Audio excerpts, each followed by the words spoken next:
Flexing ain't discreet about it. Extra, extra, read about it. Say you wanna beef about it. We gon' come and see about it. Flexing ain't discreet about it.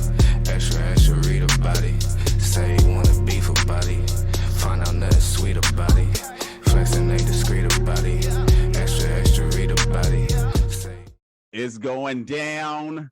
It is going down. The B.Woods on the Mic podcast. And I got somebody very, very special. He was one of the veterans at 92.3 The Beat. Hey. Producer extraordinaire for the Steve Harvey Show.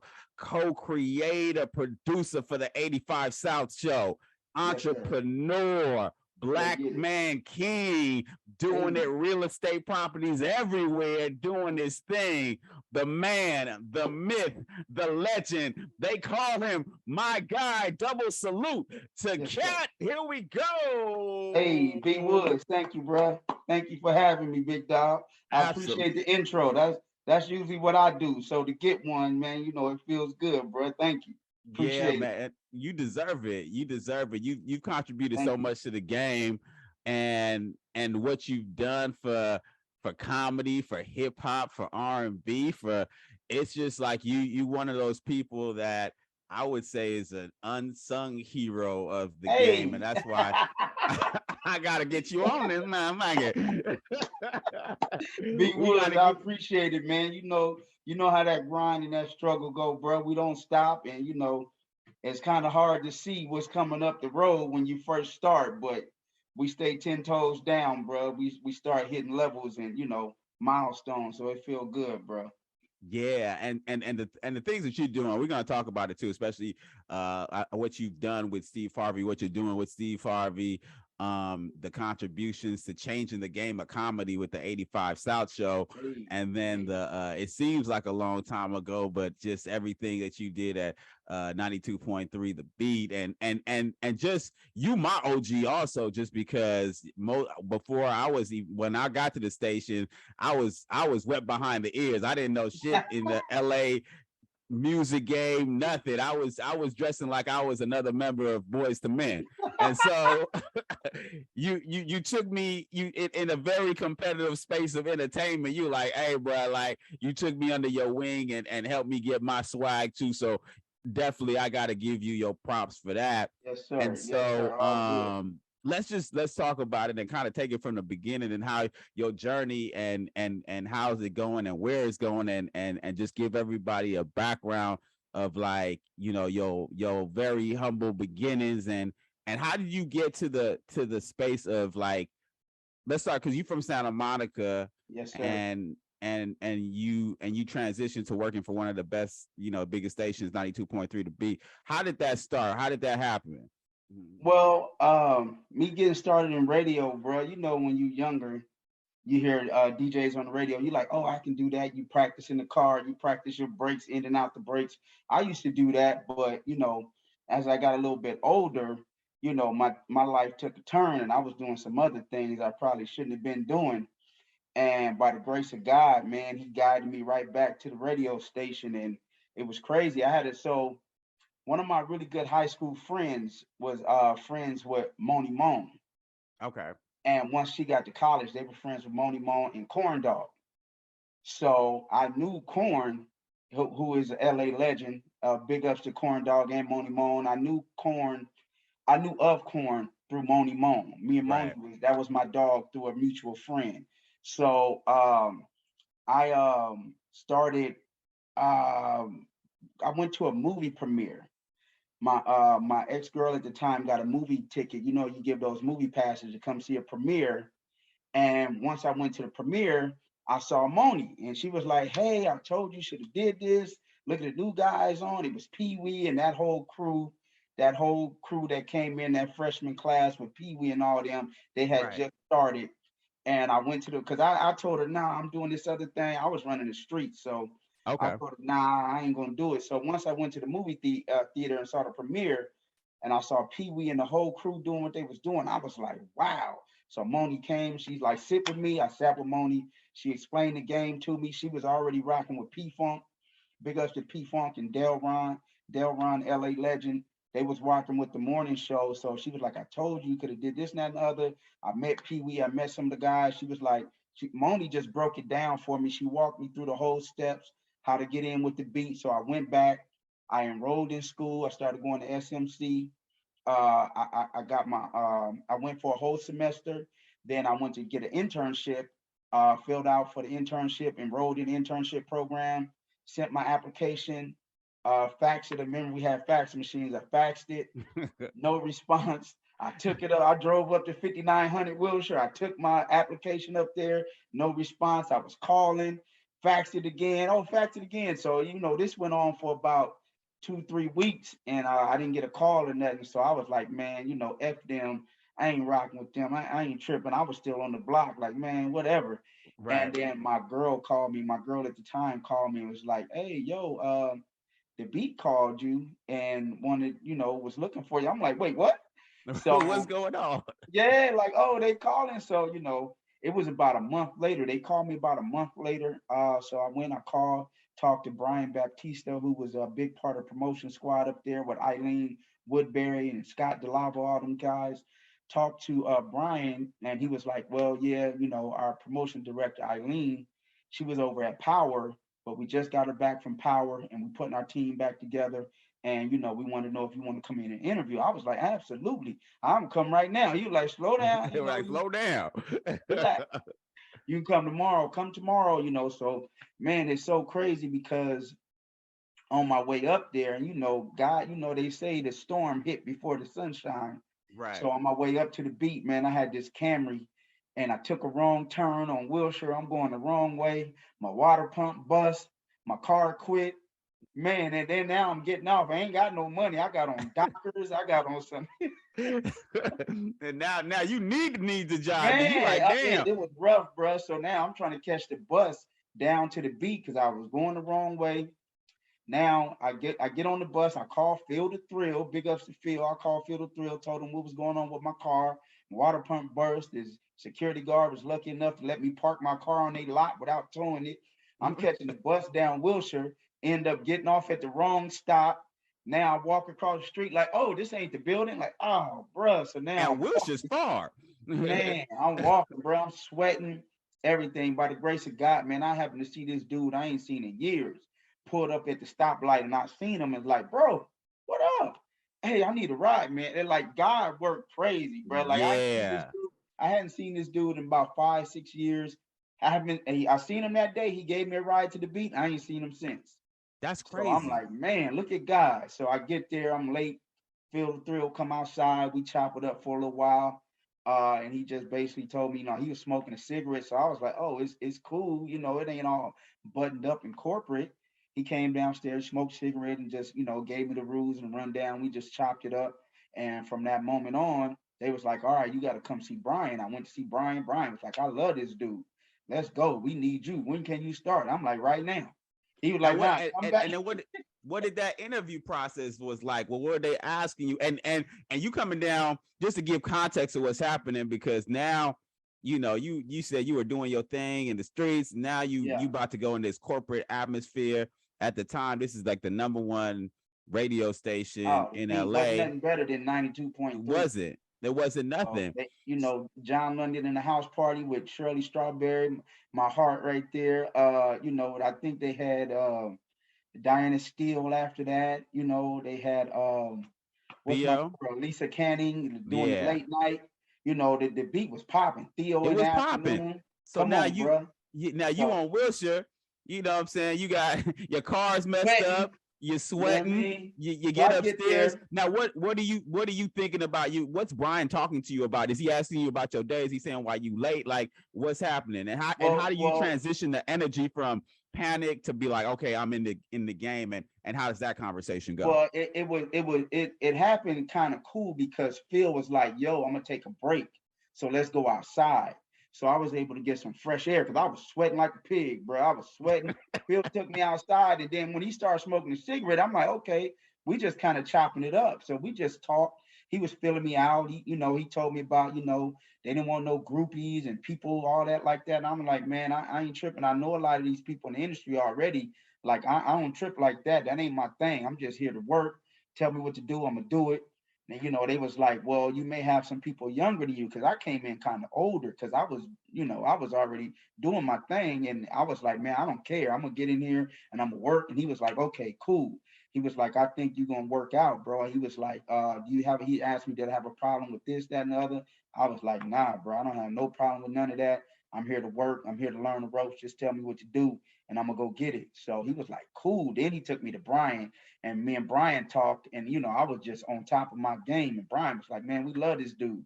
We want you to start immediately. So, you know, that's when I after that point, I started coming into the office, and I met, you know, all the guys, Johnny D, rest in peace, my dog, Johnny D, Yeah. Corn Dog, who I kind of knew already. And I'm like, Corn, yeah, Mon, oh, what up? So it was all love right there. And, you know, I knew Pee Wee from school, from SMC. So P was like, yo, what up? So I knew a few of them cats already. I knew Delron, I knew Moni. I met, you know, Mariko and like the whole crew and all them cats that was in there. Um, And so you're and talking everybody about, just kind of embraced me, man. no doubt, and just for the audience, so people get kind of know what you're talking about. So when you saying all these names, these are all the people in the promotions department. Yeah. They go out, they promote events, because at the time there was no like internet, there was no. It was just you went No on these social streets, media, no no social internet. media, We was nothing. feet to the ground, Feet promotions to department, all the people, most of the people I mentioned, everybody's in the promotion department, but some of those other names, Monaco, Miriam, Bad Boy, I met Bad Boy. These was all the street team people. Jose Cuervo, Stacy Cunningham, who all have gone, most of them have gone on and do some great stuff in radio, but this was all the street team and street promotions team. So I came on to the street promotions, but I was basically interning in the office. So got you. on the weekends, they would let me go out. And I'm like, oh, okay, I'm gonna go out. Me and Bad Boy struck up a friendship. Bad Boy was cool. And you know, I guess my personality, I got a great personality, I think. Yeah. All My nigga, yeah, because for you know, sure. you know, but I Right, gravitate to the bad shit. I do it. So right. Bad Boy, me and Bad Boy got really tight, and he was showing me the ropes too. And you know, we first got out there, he was like, Woods, I think you calling me, bro. Am I? Yeah. I think I don't know. I don't think so. So, No, that ain't yes. me. That ain't me. So, It's it's yeah. it's the So it's the ghost of Christmas past. It's all yeah. good. So bad, so So bad yeah. boy So calling. So bad boy is you vibing with him, and then what happened? yeah, I started vibing with Bad Boy, and then I started figuring out everything, because I would come into the office every day about 10, and then I started figuring out things in the office, feeling my way around. Met Nancy Leitner, who, you know, who was just a sweetheart, man. Love Nancy, the Ron Turners and all them cats. I met And so everybody. Nancy is like the she's the general manager of the station. At Ron that was like time, the she was the general salesperson. manager. And so you developing relationships with all the big wigs. And Yeah. so and Bro, I'm and 1 week in there, B.Woods, already damn, talking with Nancy and vibing with Nancy, because right. I met her at the elevator. I don't know who she was, but she was like, "Hi, I'm Nancy. Who are you?" I'm like, "Oh, my name is Lance. Nice to meet you." Oh, Lance and Nancy. So we struck off a little, you know, relationship right there, and we was vibing and laughing at our names. I didn't know she was a general manager, but she's a total sweetheart, you know. But I've always been taught you got to treat, you know, the higher ups the same as you treat the lowest. You know what I mean? So I was treating everybody with respect and just had a good energy about myself. And Nancy told me the first time she met me, she said, "You're going to go far because you got a great spirit, you got a great energy. Keep up that energy. We need more of that around here. And, you know, you're going to be just fine." So I was like, okay, thank you. I still didn't know who she was. But after that, I learned, oh, that's Nancy Leitner. And, you know, Nancy would walk the hallways, speaking to everybody, handling her business. So I met Nancy. I was fortunate enough to have a friend in Moni at the time who was showing me the ropes. I struck up a friendship with Bad Boy. I knew Corn. So I eventually started going out into the streets with the street team. Right. And you know, it's LA. That's my stomping ground. So I felt right at home, you know, just to see some of the people who was working there was coming from Orange County or Riverside or some of these other places that was way out. I'm like, these my stomping grounds. I'll be all around LA. That's what I do. So it was like, you know, being at home for me. So it was easy to get out into the street. Plus my personality, I can talk to anybody. I can run my mouth. I do that. You know what I mean? Right. Yeah, so once I started, you know, getting out there and meeting people and learning the ropes, they eventually, you go to do these sponsored events and you got to entertain and host the people. So they gave me the microphone, boy. Woo, I didn't want that mic, Woods. I already know. What was some of the stuff you were spitting? Because it's just like, it's a different swag when you out here and you got like street energy, the city, people know you. And with the B Street team at the time, everybody had the thing that set you apart or made you hot was the fact that everybody had their own personality. It was almost like hip hop. Back then, hip hop, you couldn't have the same beat maker and everybody sounded the same. Like you had to be a premier. You had to have a different type of sound. And for you, what did it look like on the streets when Cat hit the streets? Well, I was nervous as hell. They gave me the mic. Bad Boy was calling me Lucky Lance. I ain't like that. I was like, I don't like that. But I'm just rolling with it. And I didn't know what to do, so I took bits and pieces from what everybody else was doing. You're going to give away a T-shirt or whatever the prize may be. You asking questions or whatever. You playing little games with people. So I took bits and pieces. I just imitated what they did. I copied them, and I did it. And I was so nervous. The first time I was a virgin, I was like, okay, now I got it. So the first, 10 times you're nervous. After a minute, it kind of that nervous energy go away. And you start to see some familiar faces. People start to gravitate to you. And when you're out on the street, and the big thing for being on the street team was being able to do the call into the radio station. So if you got to do the call, that was something because your voice was on the radio and people got to hear who you are, which kind of made you popular. And at that time, you wanted to be popular so you can eventually graduate to being an on-air DJ. Right. So, I started feeling myself a little bit and feeling my way through, and then, developing my own little swag. And then what I did, I just took some of the stuff I knew that was familiar to me. Like, if you in LA, then I would ask questions about old 70s sitcoms. You know what I mean? I would do the Good Times and the, Jeffersons and what's happening, and even Martin. I was doing all that stuff. So I started like, can you name, this? Can you name that? All the members on Good Time. I was doing that type of stuff, and it kind of set me apart because nobody was doing that. So mine was a little more street edge, kind of geared towards, the hood. If you in the hood and you watch some sitcoms, you was like, oh, okay, he a real one. Plus, I knew people out there, so they was like, oh, that's Cat. Right. So when they was like, oh, that's Cat, eventually the Beat family was like, oh, they call you Cat? I'm like, yeah, everybody called me Cat. So they started calling me Cat. And they was like, okay, because you be out here trying to mac, we gonna call you Cat Daddy. So they started calling me Cat Daddy. You know what I'm saying? I didn't know that because I've never in my life ever called you Lance ever. Right. And so I never knew you as Lance. The only time, like even now when we did it, I just saw your email. I was like, okay, that's different, right? Yeah, that's different. So, but I've always called you Cat. So you over here, you were macking, and that was the energy I got from you too. You always just had this playeristic energy.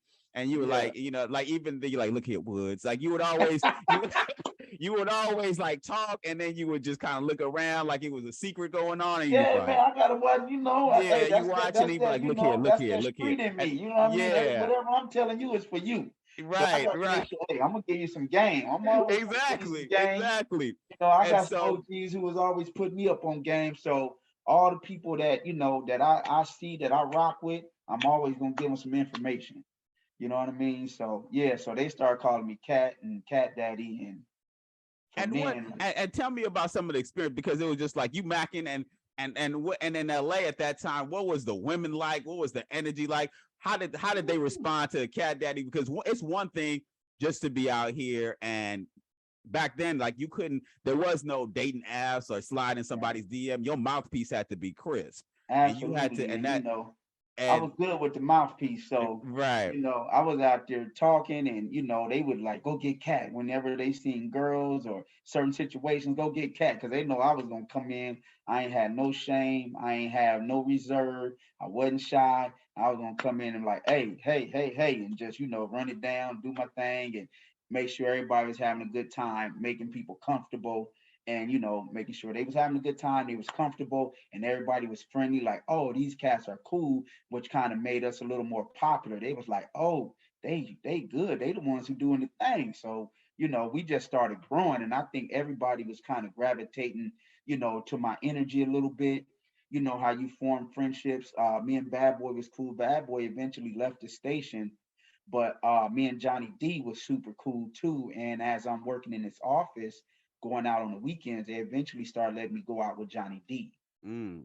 And Johnny D would go out certain days when Corn was off. So he would go out for Theo, or he would go out in the afternoon. And when, because Corn Dog went out for Theo. Theo was the hottest DJ in LA, and nobody knew he was Asian. You know what I mean? He from the Bay, so he got that Bay swag. So Theo came to LA and forged some relationships with cats like DJ Quick and all the LA cats who was, super popular and had juice and had, had weight around the neighborhood. So everybody was rocking with Theo. Right. But, so to go out for Theo or to go out for the morning show, as a street teamer person, that's what you want to do. You want to go out for the morning show because that's the most popular show on the radio station. Then it was that afternoon drive. And the afternoon drive at the beat was popping. Nobody did numbers like Theo, like to this day. What he Right. did was amazing. So big ups to Theo. Me and Theo became really cool. And I eventually started going out for Theo at one point. But to be able to go out for Johnny D, and just Johnny D was always giving up game too. He was always schooling me, always telling me and giving me information. So, I was like, okay, Johnny D, what up? Because Johnny D had another job. He worked for UPS too. So he would come and work the beat, and then he would go do his UPS, take care of his daughter and all that good stuff. So I was able to go out with Johnny D, eventually go out with Corn Dog sometimes too. Corn Dog, out of all the street teamers, Corn Dog was the man. He Yeah. was the one. Hmm. Corn was the man. So you wanted to be like Corn, or you wanted to, go out with Corn or something like that and get some game from Corn. And Corn went out with Theo. So they had the dynamic duo. It was like Batman and Robin. They had it locked down. And that was the thing that's so crazy. Just to give context, is just that the street team back in the day were like celebrities out here. Yeah. I mean, you talking about Corn Dog was playing in celebrity basketball games as Yeah. if he was a celebrity. And Absolutely. so when you got on, it was just, you were infused as, you were like a mini celebrity. And so now your weight is getting up, and how are you feeling? How are people responding to you back in the neighborhood? Well, in my neighborhood, it wasn't no different. It was just like, oh, Cat worked for the radio station. Like, damn, like, oh, like I knew, bro. I already know because they know how I am. They know how I move. They know how I talk. So they were like, okay, I can see you doing that. You know what I mean? So it wasn't no big deal. I was still doing a lot of things I was already doing, but I was still working at the radio station. So I didn't really change what I was doing much. But then your popularity on the street start to grow. You start to get more popular on the street, and you start to become like, you may have some fans or people that on the street that really rock with you. So when you go to a location and you're doing a street team hit or whatever at a business, some of those people who really rock with you, they try to come out a lot. So you start to see familiar faces, and you start to have like a little fan base, like, these my people. You Right. know what I mean? So Right. as I did that, and got popular, like my rise went kind of quick because I knew some people there. So I just didn't have no shame. I didn't have, I wasn't scared. So I was just going through the whole station, And figuring it out. and I knew, because I would, when you and Pee Wee would go out, it would just be ridiculous. And Yeah. and people were like, you, as soon as we hit La Brea, people were honking at the vans. Yeah. People were yelling every stop. Everybody was yelling and screaming. So it was a different energy. What was like some of your moments that you remember as at that peak, that you could be like, damn, like, Yeah. ain't nobody gonna believe me if I told them this? Bro, it's so many. Them real ones, I probably can't even share that here. Yeah, I got pictures, but I decided for the podcast I ain't gonna show 'em. But there was Yeah, some yeah. But I will say this though, like, because Pee Wee my dog to this day. Like, that's my bro, and we Mhm. still rock. We still work for iHeart. When he had his, he wasn't working at KJLH anymore. I was like, bro, let me get you over here at iHeart. Got him over there at iHeart. He's still at iHeart right now. At one point, when he had went up north and was working for KMEL, and he wasn't working for them no more, Scott DeLavo came and was like, hey, P, we want to get hired back. You think we should hire him? I'm like, hell yeah. Like, our street team needs some help. We definitely need P. P's a big man in a little body. You know, Pee Wee man on campus. You know what I mean? Right. I always give him that respect because when I first met Pee Wee, it was at SMC. I met him at the movie theater that night I was telling you about when I went to the movie theater and saw Mom. I first met Pee Wee right then. Pee Wee is super popular, just he's Pee Wee. He always been popular. Right. So I ended up finding out, oh, he goes to SMC too. So I approached Pee Wee like, hey, what's up, bro? I met you at the movie the other night. Pee Wee had a little radio show at Santa Monica College that he would broadcast, and they had a radio program, but it only broadcast like inside the cafeteria. Okay, yeah. I was a part So of that Pee, program too, years right. later. Go ahead. Yep. Yep. So Pee Wee was doing that. So I approached him like, bro, I know you work the station. We met the other day. You know, would it be okay if I came in there and checked you out and watch what you do? He was like, yeah, fam, come on. So he opened the door for me right then. This before I had my internship or anything. So I used to go in there while Pee Wee was doing his show and just watch him. He playing CDs. I'm like, okay. I'm watching him. And then I got my internship. So once I got my internship and got up at the radio station, it was already like, yo, what up? He was like, yo, what's up? So he embraced me and took me in, and he always looked out for me. So since that day, that's been my dog. That's my dog for life. So back to your question, what were some of those moments? There was a point to where Corn Dog had moved on, you know, Johnny D passed, rest in peace. And eventually me and Pee Wee, Steve Harvey came to LA and was the morning show host. And me and Pee Wee ended up working for Steve. It didn't start out that way, but when they first came to LA, they came and asked me, did I want to do it? And I said no, because they told me you can't do it. I was kind of at that point, I was kind of running the promotions street team. I was over everybody. They had made me a supervisor. Pee Wee was gone, and I was like the guy managing the street team where everybody went. I would get your itinerary together, get your box of giveaways together, make your schedule. I was doing that at that point, taking care of the bands, all that. And this is once Stacy and Jose had moved up. Then they made me like the street team manager. So I'm in the office every day.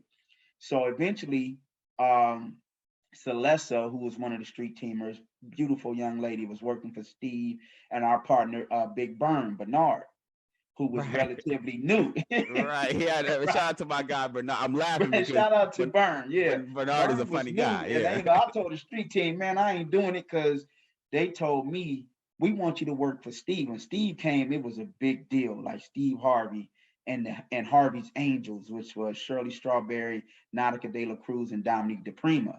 So it was a very big deal, and everybody wanted to do that morning show. And I thought that should have been in line first to get that. They said no, they wanted a girl, Harvey's Angels. So they got Celessa. They told me that we still want you to do it, but you won't get to do the call-ins or anything. We just want you to drive Celessa. I was like, absolutely not. No, sir. Can't do that. No, because I'm not. I'm in the streets. I was the top guy at that point on the street team. I was like, just drive. Like, nah, can't do that. So I turned him down. I didn't know Steve or Rashawn McDonald, his partner, who both of them my mentors to this day. I love them both. You know, they've been like father figures to me. So I turned them down. No, I didn't really know him. That's when Scott came to me and said, hey, Pee Wee's coming back. Should we and I was like, yes, absolutely. So Celeste ended up having an accident and couldn't come to work. She had a car accident and they needed somebody else. So they put Pee Wee in there. And I was like, perfect. If anybody, me or my dog, because Pee Wee know what to do. So that turned from being Celeste and Bernard to Pee Wee and Bernard. And once Pee Wee got there, it went through the roof. You know what I mean? But you know how Steve Harvey is, and he was clowning Burn every day. You know, so Burn was like, man, I ain't doing this no more. So talk about Bernard, and Bernard's my guy too. He's like I'll be seeing him at the club with his boy. He's a cool man. But the thing is, he's funny. So when I say that, I just be like his gestures, the way he talk is a little different. But that's my guy. Yeah. So, right. And then Steve would just kind of get what was Steve saying about Bernard? Man, Steve, you know, because you know, Burn was still new, so he was kind of imitating Pee Wee and trying to find his way. So, you know, he would say like, that's right. And he would do the call in for the school. So The morning show street team would go to a school, a high school or junior high, whatever. Then they would go to a business, and the school call would be Bernard. The business call would be Pee Wee. And Pee Right. Wee got the big voice, big personality. So, but Byrne was just trying to feel his way out. He wasn't really doing the call with Celeste. I think he just started with Celeste. So Right. he would say, "That's right. This is Big Byrne." And so Steve was calling him the N-word for the radio. So, so we laugh about it now, but at the time, it kind of was wearing thin on him. Byrne was like, "Man, I ain't here for this, bro. Like, this nigga be clowning me. I ain't here for this." So Byrne came to me one day, like, "Look, bro, I'm about to go do something else." He's like, "I ain't finna keep doing this. I'm about to do something else. You should have the job. You should have had it already. So you and Pee Wee, I know y'all gonna do it and take it to another level. So I'm just giving you the heads up." I'm like, "Okay, cool, my nigga. I rock with you." Right. So I go to Scott and I go to at this time, I think maybe it was Yeah. Jose Cuervo, Jose Perez, and I go to them and like, "Hey, yo, Byrne is quitting, so can I had already asked him twice, could I get over to Steve? This was after I refused him. I was like, okay, it's that time now. Right. Because Because they Byrne wanted was you to be a small. I'm like, driver. Mm-hmm. Celeste had the accident. So I was like, Mm-hmm. okay, well, they need somebody. Can I do it? And they told me no. They told me no twice. And for whatever reason, I think because I was handling all the street team stuff, I knew the stuff. So if I left, somebody else would have to come in and handle all the street team duties and all that stuff. Two, because I was full time. I was one of the only street teamers who was full time, and they were saying, "Well, he can't do it because he's full time." Right. I was like, "That don't make no sense to me." I'm always gonna question the information. I'm like, that's the reason I can do it, because since I am full time, I'm allotted the hours to work. So I Right. can go do Steve from 6 to 10, then come over here and take care of the street team from 10 to 2. That's 8 hours. We can rock like that, 10 to 3 or whatever. So they told me no. So Pee Wee brought me over, that my dog looking out for me, Yeah. brought me over to Rashawn, was like, "Rashawn, this my guy. This who should be over here with me. Me and him, we gonna take it up a notch. If I got my guy over here, we gonna take it up." And I'm like, "Absolutely, we gonna take it up." When Mm-hmm. Steve first came, me and Pee Wee went in there like, "Yo, can we get on?" I had like French braids at the time, Right. wearing the Right. You had the bandana cornrows around my popping. head. The He baggy was like, pants, the cornrows, the big white tee, looking LA'd out, looking like a baby Allen Iverson. You know what I'm saying? Steve was I like, know. "Nah, you thugs ain't working for me." He called us thugs. "You thugs ain't working for me." No, so he turned us down.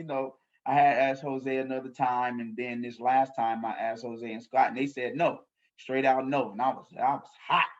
I was heated. So Pee Wee had took me to Rashawn, and I was like, I didn't know how Rashawn and Steve moved yet. I didn't been with them for like 20 years now.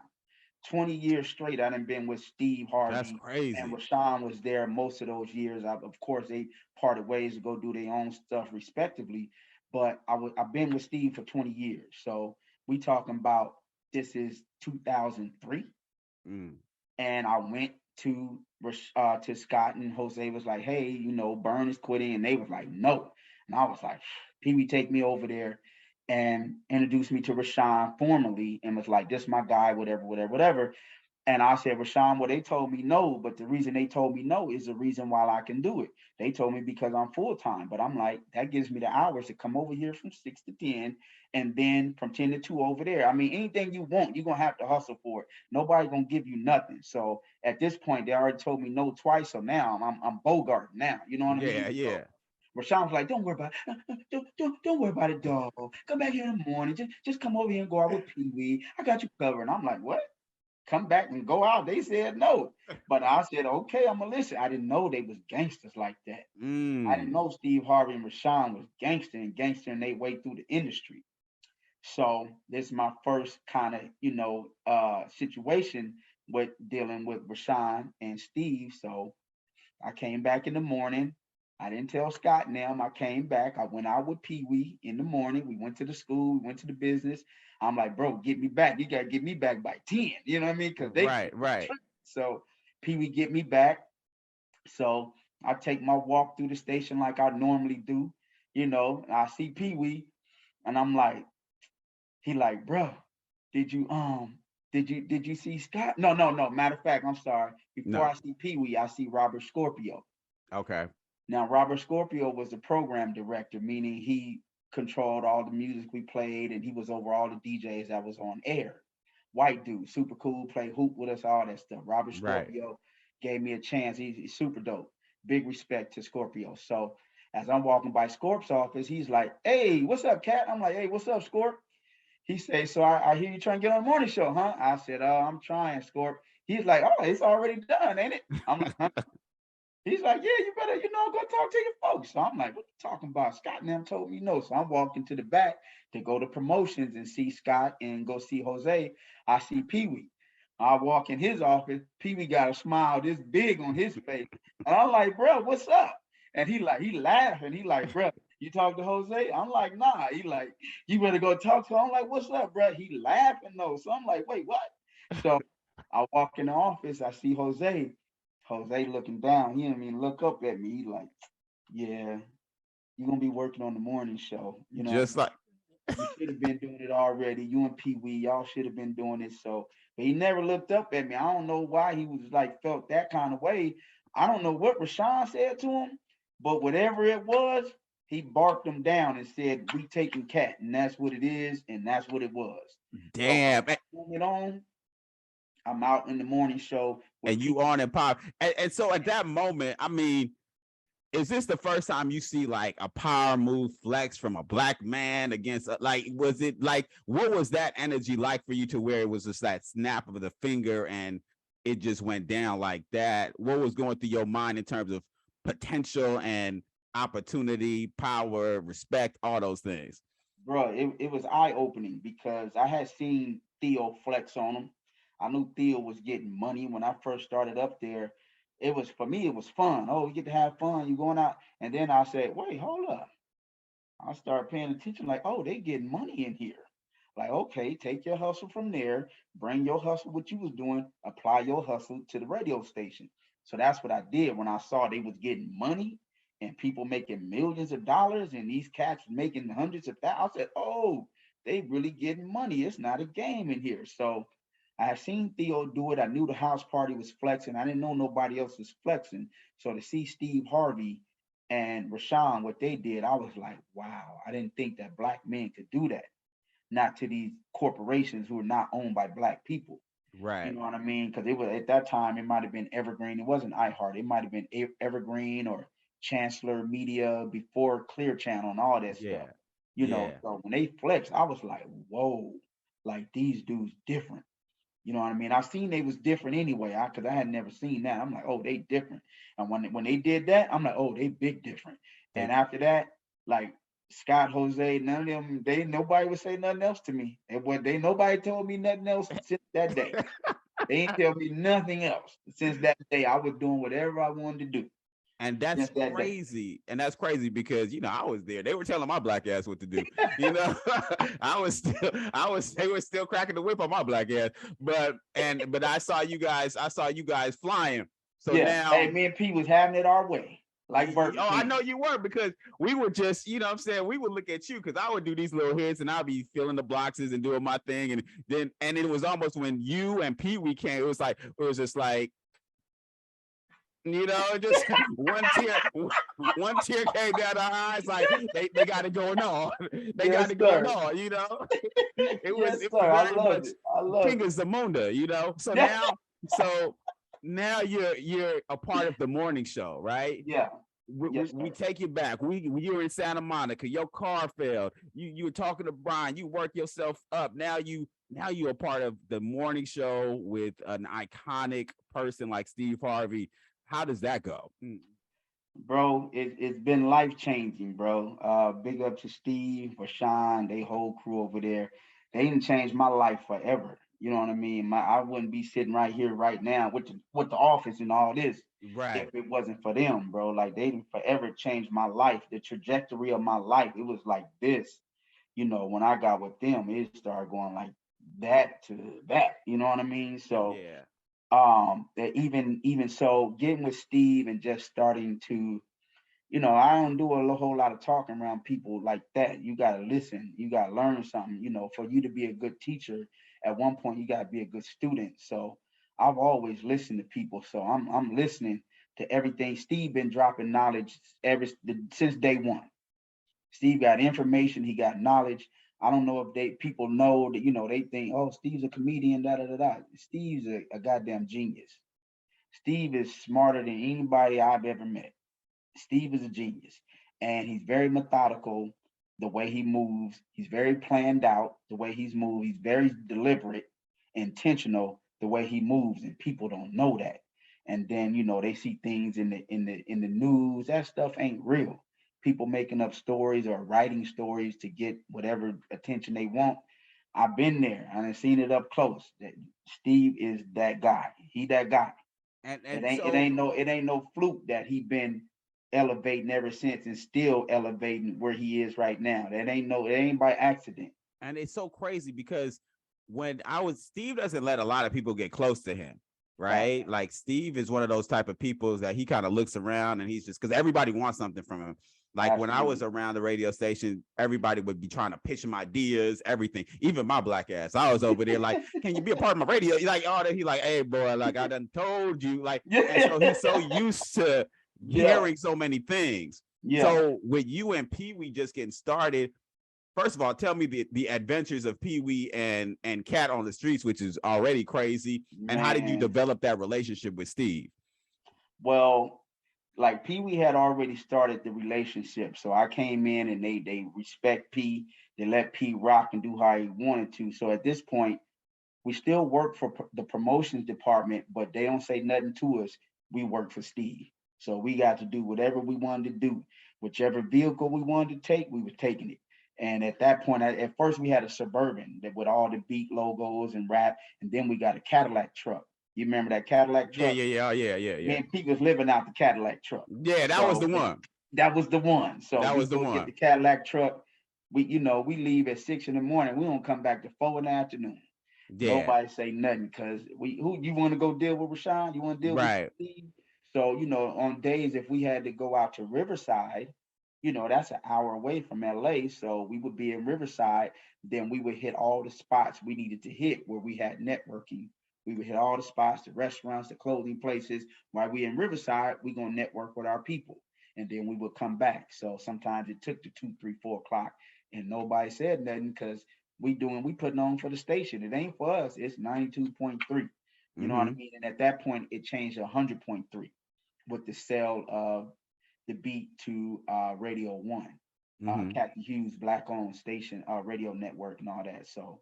Me and Pete, man, we had so much fun, bro. Yeah, tell me about the fun. What were y'all doing out there? I mean, you say you were networking. I mean, you were because it would be crazy because I would see you and you would leave in one outfit, and then when you guys came out, you had boxes of new stuff. What was going on, Cat? Bro, hey, like I said, we were just networking, bro, and we had like that morning show different. So the popularity.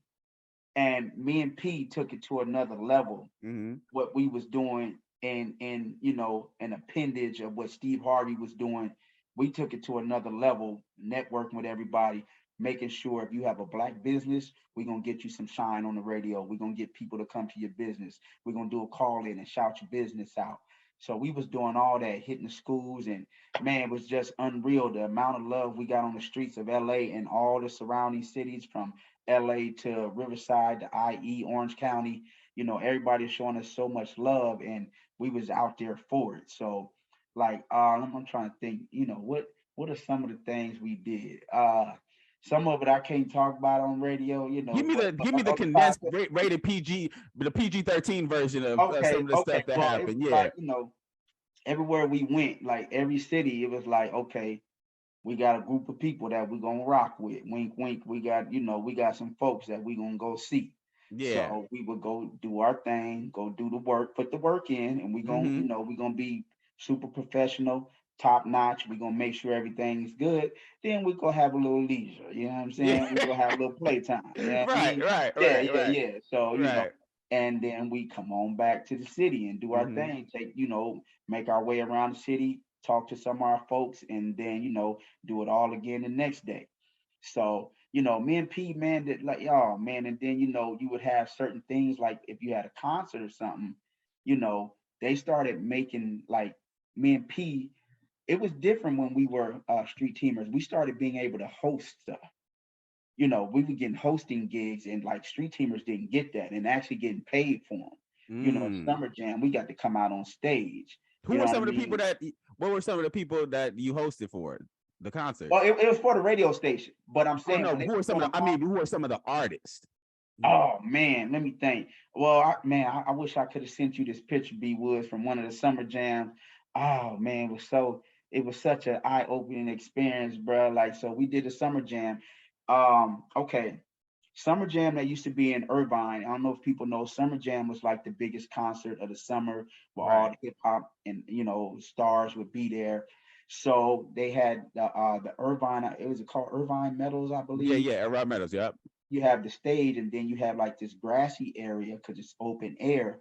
So they had a little stage area up at the top, and they called it Pee Wee's Playhouse, and they let us have our own little area at the summer jam. And I'm That's talking about, crazy. yet not the other DJs, not the other on air talent. Me and Pee Wee up there.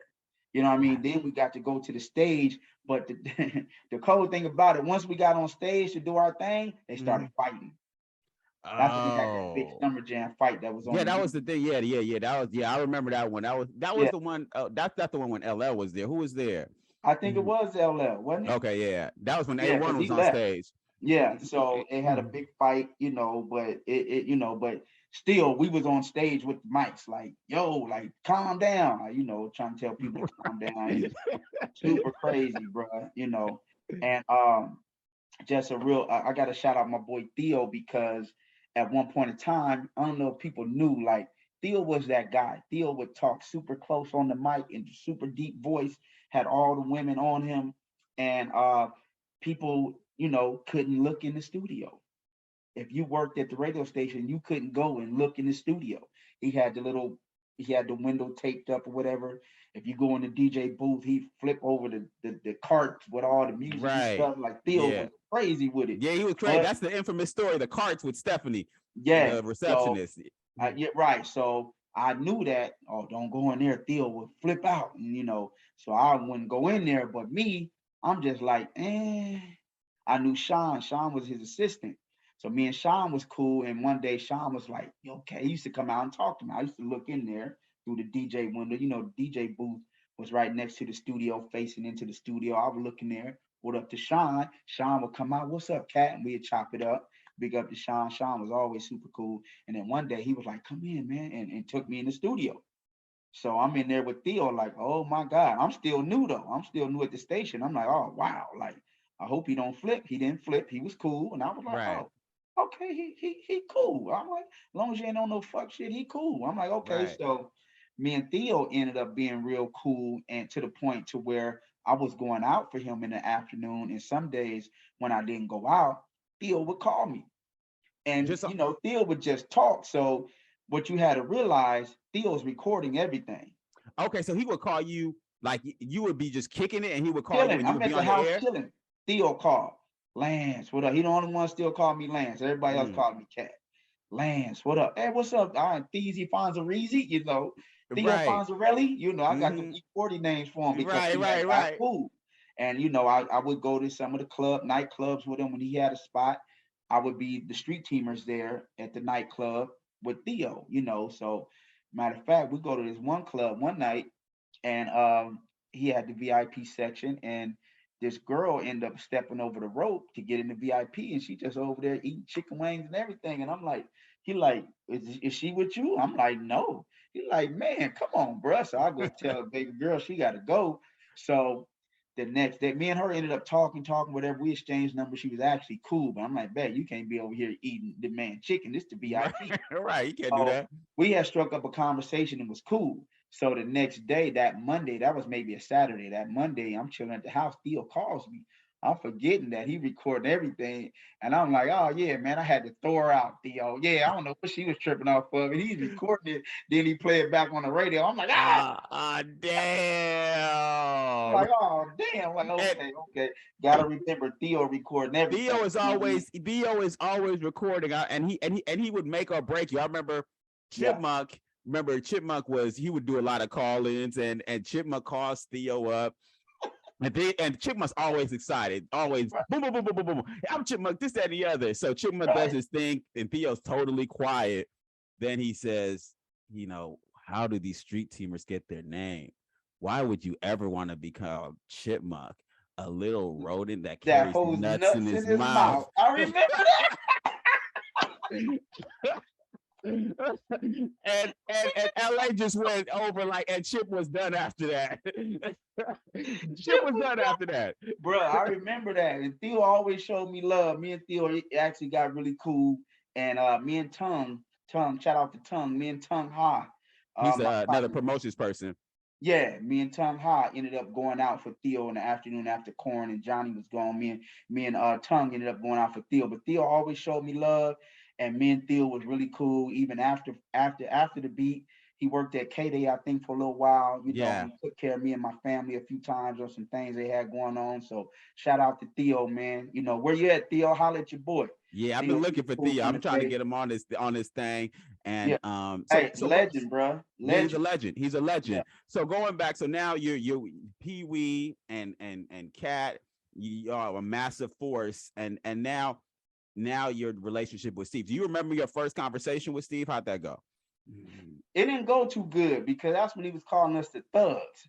We was like, Steve, let us go out for you, Steve. Man, nah, not you thugs. Okay. And he wasn't going for it, bro. So, but we was coming back begging him every day and talking to him every day. It didn't work out until later, but then, Steve is one of them guys too. Like you said, people always asking him for stuff.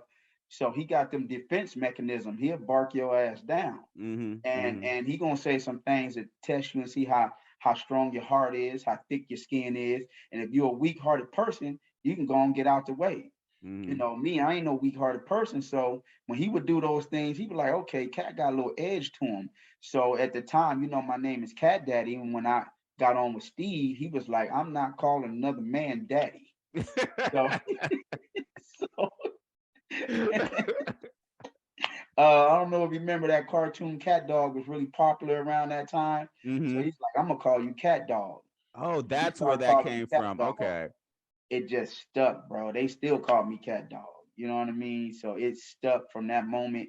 And Steve just been one of them cats, bro. Like always looking out, bro. If he rock with you, he rock with you. If he don't, he don't. You know what I mean? And he ain't gonna not rock with you for something he did. It's probably something you did. Right. I mean, so yeah. And so now the relationship is growing, and now you and Steve are getting better. So what happens? And does Pee Wee stay? And does he go? And how does the story progress? Wow. So it's like a family over there. They still family. Like Shirley's still with Steve right now. You got a nephew, Tommy. That's my road dog who ended up coming to LA to work on the radio station. Tommy and Shirley still over there with Steve. It's a couple other people. Carla Farrell, that's my road dog, and my manager, Junior, my dog, who came and is on the show right now. But so it would be like a family thing. At one point, it was Big Les. Shout out to Big Les. Big Les was on the show, and Pee Wee was actually on the show. Okay, let me rewind. So we out in the streets doing our thing. They bring Pee Wee in. Like, okay, Pee Wee, you're not gonna be on the streets no more. We're gonna bring you in to run the board. Got you. Okay. And while you're running the board, we're gonna give you a segment. So he had like Pee Wee's Jam of the Day or something or another, where every day this was Pee Wee's Jam of the Day. He would play that. So he had an actual segment, Money Up and all that. Like Pee Wee, he big time now. He's on the morning show. Right. He's talking and all that. He's part of the morning show. And I'm like, wow, like, bruh, wow, like, boom, mind blown, you know what I mean? Right. But at the same time, it's like, okay, well, Cat, you're doing the schools right now. I'm going to the schools, and then Pee Wee's going to the businesses, and I'm doing a call like at 7:30. Pee Wee's doing like 7:30. Pee Wee's doing a call like at 9. So I go to the high school, get the kids, hey. It's like the junior varsity and then the varsity. So I'm like the JV. I go to the kids, do my thing at the school, me and Pee Wee, then we drive to the business. Then it's the varsity. Pee Wee do his thing at 9. So we're taking him into the studio. Rashawn comes to me and is like, hey, so hey dog, we're taking Pee Wee in. So, what you want to do? He was like, you need some help.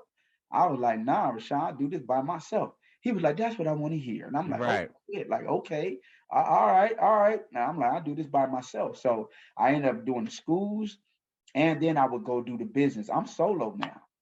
I ain't got no help. It's just me. And I'm going to call.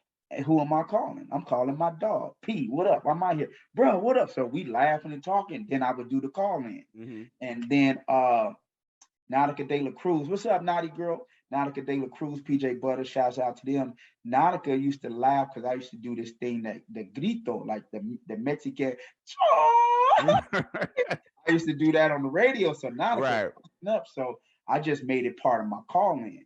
So when I used to do the call and at the end, everybody kind of had a tagline at the end. Yeah. If you do a call, you want to develop some type of tagline so people would remember you and you can kind of brand yourself. I forgot what Pee Wee's was. Oh, Pee Wee's was everybody. Oh, let me hear you holler. And everybody would holler. And then the call would sound like you got a million people out there, even if you only had 30 or 40. So let me hear you holler. That was Pee Wee's thing. And then I would do the grito. So I ended up doing the school and then the business at 9. And then it started popping for me because they was loving me in the streets already. And then those crowds started growing. So it was super huge.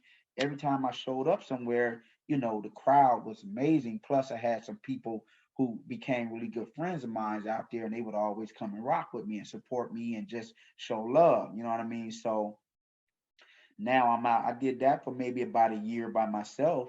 So I go to Japan. I'm taking a vacation. I go to Japan. It's so crazy. My boy Lawrence, you remember Lawrence? I remember Lawrence was actually my neighbor for years. I didn't even know it. For real? Yeah. Lawrence, what up, Lawrence? So Lawrence was actually the station has started syndicating the show. And if, for those who don't know, when you're in syndication, that means, okay, we're in LA, but we're broadcasting in multiple cities, the same show in multiple cities. So Steve Harvey's on, like right now, his show is syndicated 100 markets, 100 cities or whatever.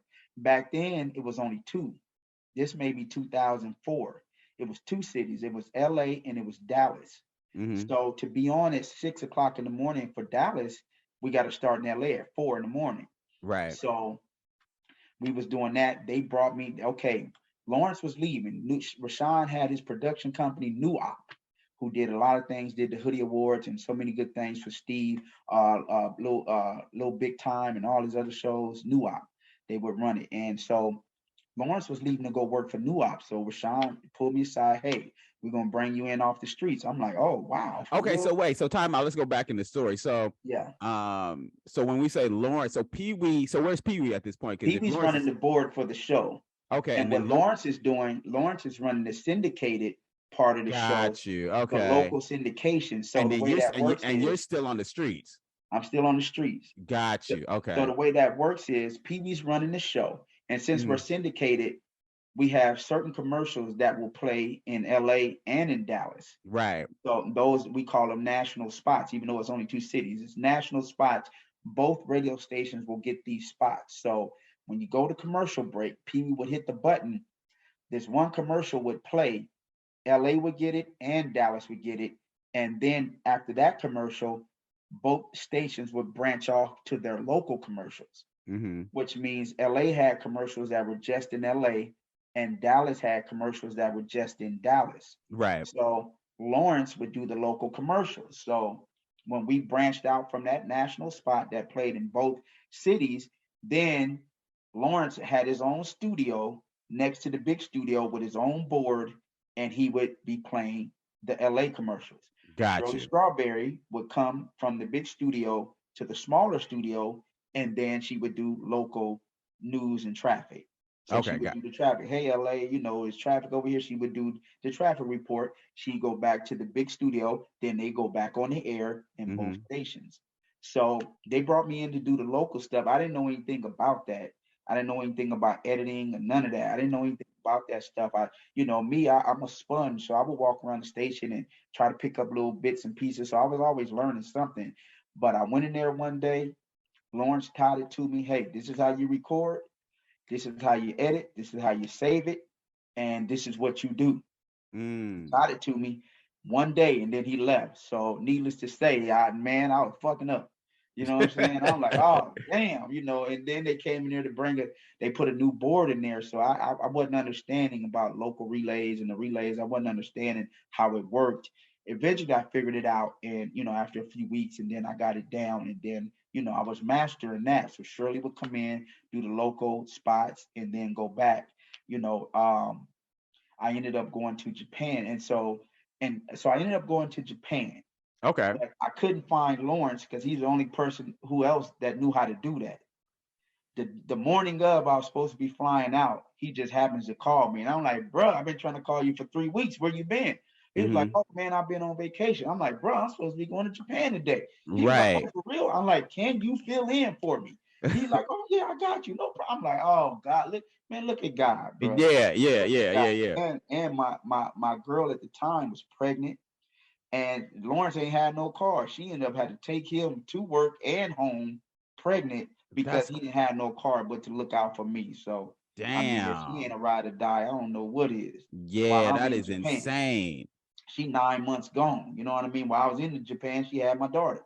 So, 2 days before I was supposed to come home. So while I'm in Japan, I say all that to say this. This is what happened with Pee Wee in the radio station and myself going up. So while I'm in Japan, I get a call from Lawrence.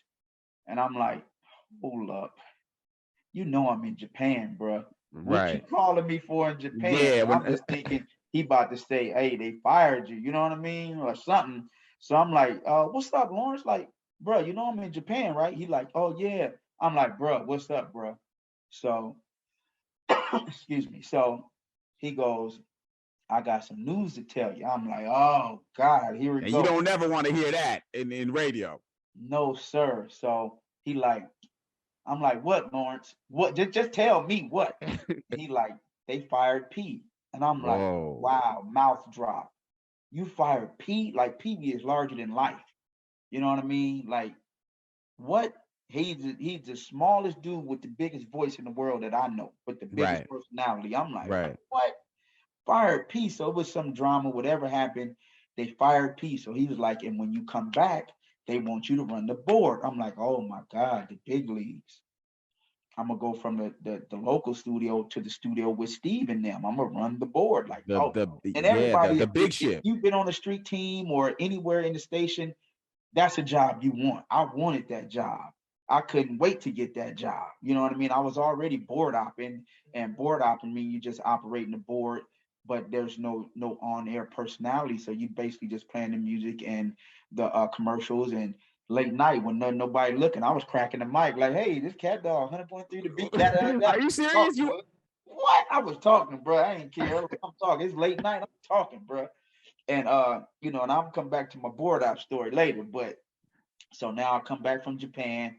Robert Scorpio, who I mentioned was the program director, he's in there running the board because they didn't have anybody else.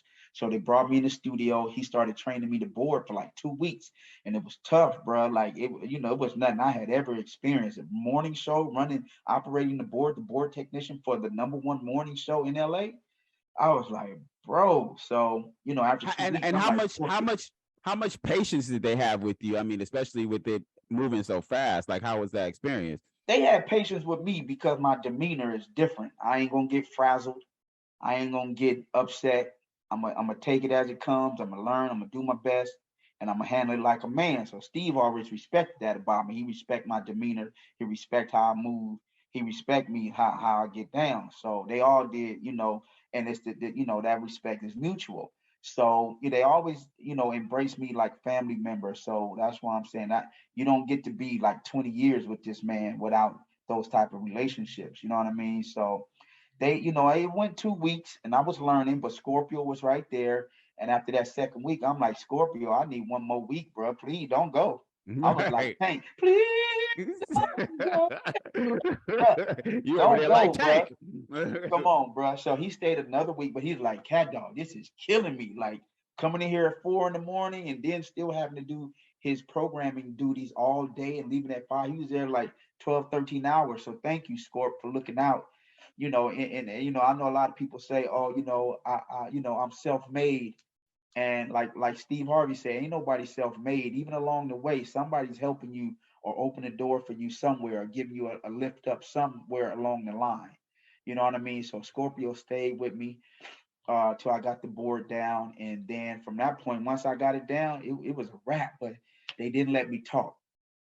They said, you can do the board, but they were mad at PB for whatever reason, whatever he did or they thought he did.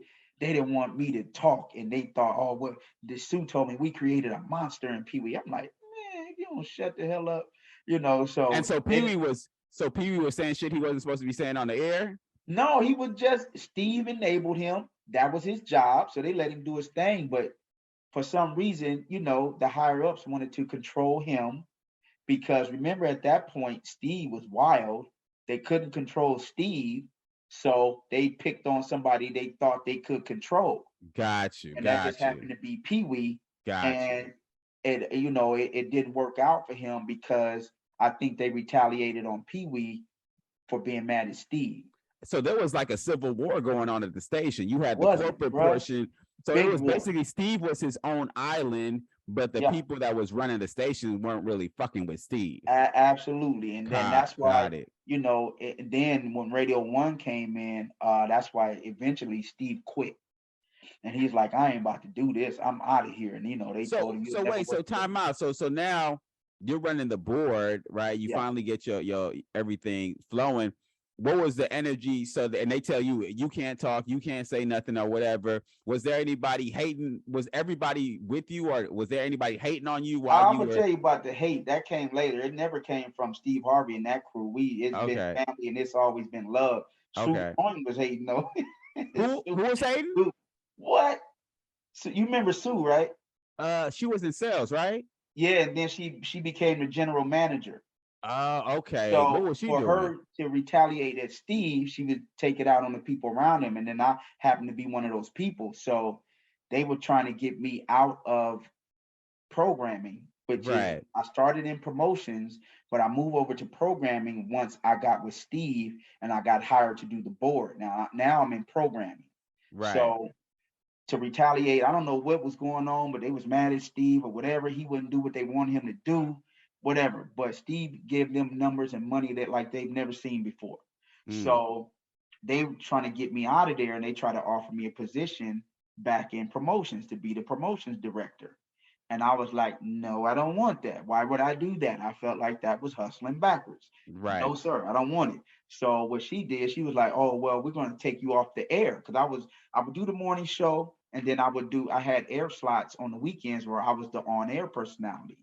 And then when Steve and the crew would be gone on vacation, I would fill in for the morning show. Just me. I'm talking on the radio, playing whatever. I'm filling in. So you would literally fill in for the whole morning show? Absolutely. Just me. I didn't know that. Yeah. So you would do a 4-hour shift. Yeah, it would still be the morning show stuff, but I was still cracking the mic and talking and for the morning show. You know what I mean? But what I found out is the morning show different. They got a lot of content. Other radio slots, say if you work in 10 to 2 or 2 to 6, it's music heavy. And you have the minimum slots where you talk. The morning show is more content heavy. So you got a lot of time to talk. And I was like, oh, damn, I can't fill all this time just talking. So I had to put more music in there, but I was allowed to fill in for the morning show. I done filled in for Eric Kubici before. Shout out to Kubici. Kubici, one of the coolest cats, Cubans that I ever met in my life. That's my guy. Shout out to Julio G. Shout out to Adimu, Big Laz, all them people. Kevin Nash, one of the cats that embraced me when I first came up in there. So I'm filling in for the morning show. They were trying to get me back into promotions, and I told them no, I didn't want to do that. Like, why would I want to go do that? Now I gotta be responsible for 20 people. I gotta go to meetings with the sales department. I gotta be accountable to the sponsors and the people that bought whatever advertisements. I gotta be accountable to them, to the And all sales that. department, and be responsible for 20 people. And I'm And gonna be wait, here so all time day. out, and what type of money were they offering you for None, that position? nothing, None? nothing, Okay. bro. I don't even want to tell you what they offered me. I do want to know, how much were they offering? 30 grand. Oh, hell no. We in LA, bro. So I'm like, you want me to take a pay cut? Because I'm getting my Steve Harvey money. Plus, I'm on the air. And when you're on the air, you're already working full time. Then it's like time and a half. And if you work like a holiday, it's like double time. So I'm killing them. The checks is coming in. I'm like, okay, I'm getting right. And they offer me 30,000, bro. Like I couldn't believe that. I'm like, for real? Like, nah. So I turned them down. I said no. And so she told me, well, we're taking you off the air. I'm like, oh, okay, I can't do anything about that, but okay. So big shout out to my dog Tawala Sharp. You know Tawala, everybody knows Shout out to Tawala my guy in the Tawala. industry. Yeah, you know Tawala. Tawala Sharp was the music director. So under I want to say Dorsey Fuller. Shout out to Dorsey too. Them my dogs. So Tawala he would make the schedule for the part timers to be on the air. So he was still putting me on the air. And Sue calls me in like a couple weeks later after I'm still on the air and go, well, why are you on the air? I'm like, what do you mean why I'm on the air? I'm on the schedule, so I'm on the air. Well, we're taking you off and da da da da. And took me off the air, bro. So they were That's trying to force me out. And I was like, okay, it's all good. I'm gonna still do my thing. So I stuck it out with Steve and he eventually quit. And I'm like, okay, by that time we done went through 3 or 4 programming directors. I think at the time when Steve walked away, Radio One owned the station. Kathy Hughes, big respect for Kathy Hughes. When she used to come to LA, I was kind of like her driver. Like I would drive her around because they didn't trust other people to drive her. They was like, well, you look out for Kathy wherever she need to go. I'm like, oh, for sure. Boss lady, I got you. So we had struck up a relationship. Like we it was a mutual respect. I really respect her. And then we had kind of vibed on. She was talking about old movies, and this old movie she was talking about, I had seen it because I'm a movie buff too. So I seen mhm. it and I was like, oh yes, Miss Hughes, I seen that movie. And she was like, wow. She was like blown away that I had seen that movie, really good movie. And then for like her birthday one year, I bought her the Carmen Jones with what's that, Dorothy Dandridge, I want to say, Right. and Harry Belafonte, I think. So I had, or is it? It might be Lena Horne. I think it's Lena Horne. But I bought her that movie like on DVD, and like we was cool like that. But Steve ended up leaving. So yeah, you So guys had like that's like a real relationship, because when Kathy Hughes came to the radio station, that wasn't a fun time for not most at all, people, not at because all. But she had people cleaning the walls and painting bruh, and it was a whole different thing. So because the yeah, radio station was at that point, I don't know what the turmoil, numbers were doing, but yeah, terrible. it was out of control. So Yes, there was this infamous night at the radio station where she made everybody, all the jocks, paint the walls. I think it was like La was there. There was all kinds of different people La there. La, what Yeah, shout up? out to La. La And Levy, big shout out, yeah, and big so stepper. it was crazy. So Yeah. and I don't really know the specifics of Steve leaving, and then we'll come back to how you. So what was happening when they wore all black on the streets and Steve was, Okay, so when what Steve was was that? leaving, Steve was quitting. He still had time in his contract, but he was like, "Nah, I'm quitting. I'm out of here. I ain't going to even stay there, for the rest of the months or whatever in my contract." So what they did, they called it Black Friday. The day Steve left the radio station was called Black Friday. Everybody wore black like it was a funeral, like Steve Harvey in the radio station, like the death of the radio station, so to speak, kind of, you know. It was, oh man, everybody wore black. It was like symbolic, and all these listeners and people who were fans of Steve and the radio station, they came up to the station. They were downstairs. Like a dude even brought a coffin and put a radio in it. Like, this the death of this station, and Steve is Mm. leaving. So he's battling with the station this whole time, and it was like Black Friday. Like Debbie Allen came up there, Shaq called, like everybody was calling, even Big Boy called, and Big Boy was the competition. So they're not supposed to be talking or even mentioning each other, but Big Boy got so much respect. Shout out to Big Boy. was Power 106. I think Big Boy's 92.3 again, but at the real. But Big Boy called while we're on the air, and he's on the air doing his morning show at Power 106. So it was unreal, bro. All the love that Steve got, like everybody and their mama that you can think of called the station that morning just to give Steve his props, because the things Steve did in LA like will never be done again. What he did for LA, like I can't even see it. It's not even fathomable. How you say that word? How you say that, Woods? I have no idea. Like, Yeah, but you know what I'm trying to say. it's You a can't big do word that sounds good and it means yeah, a whole lot of shit. Yeah, I know what you're fathomable. saying. I can't say it, but Fathomable. Yeah, we yeah, got you. that one. We But got you. you can't. It ain't gonna be done no more, bro. Like Steve different, bro. And he had the city of LA. He had the pulse of the city. Everybody was rocking with him, and it was beautiful. So when he left, it was Black Friday, and people came, and everybody just saluted Steve. And after that, bro, like the station just went down It real was fast. Yeah, it was crazy. And so what's going through your mind at this point? Because this is your financial source and this is where you getting your money. So what's going through Cat's mind at this point? I'm like, what is I'm gonna do? I can't go back to promotions. And financially in a different place. Do you like move to a different part of town? You're driving it, because I remember you had a little cat. You had the I had Cadillac. the Cadillac. Yeah, I always remember the Cadillac. yeah, That was You were yeah. teaching I me was about all giving kinds the of things. caddy, y'all know, leaning to the side. You know Leaning what I to the mean? So side. You were telling yeah, me so about the I'm tennis shoe tripping pimping and Woods. all I'm that good like, stuff. man, like, what am I gonna do? Mm-hmm. So basically, um, who was the program director at that time? It was oh man, it slipped my name, my mind right now. Um, oh, Tom Calicochi. Okay. Shout out to Tom Calicochi. He looked out for me too. He was like, Cat, and we had bumped heads a few times because when after Steve left, he was like, I'm not going to fire you. We're going to keep you on. We'll find spots for you to run the board to board op. So I did fill-ins for people when they were away, Eric Kubici and some other people. And then what I did, I ran the board they brought in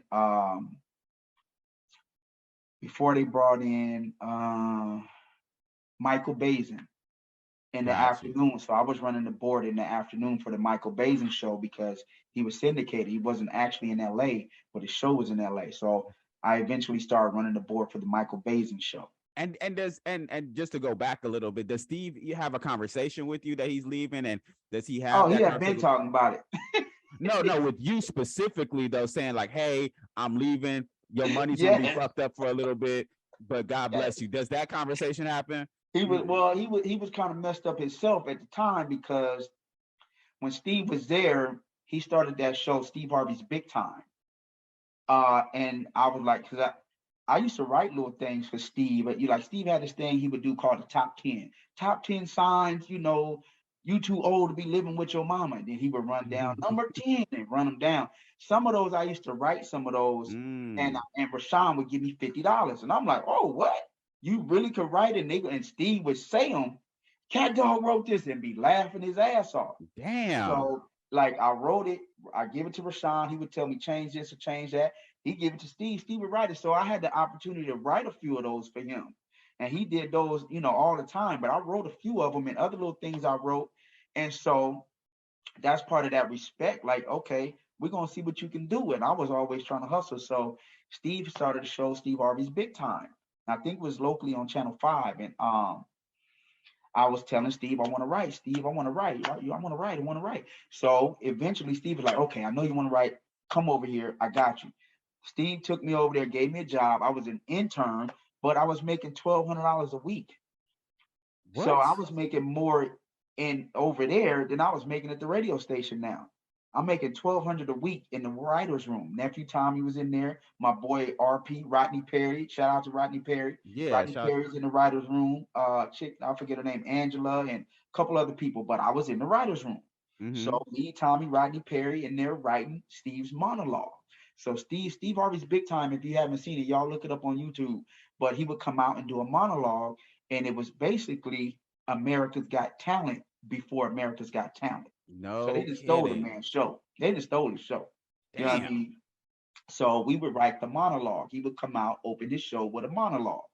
and we would be in the writer's room writing that. So I would come over to the radio station, do my radio job at 10 o'clock. The show was over. Steve and Rashawn and everybody would go to the movie studio.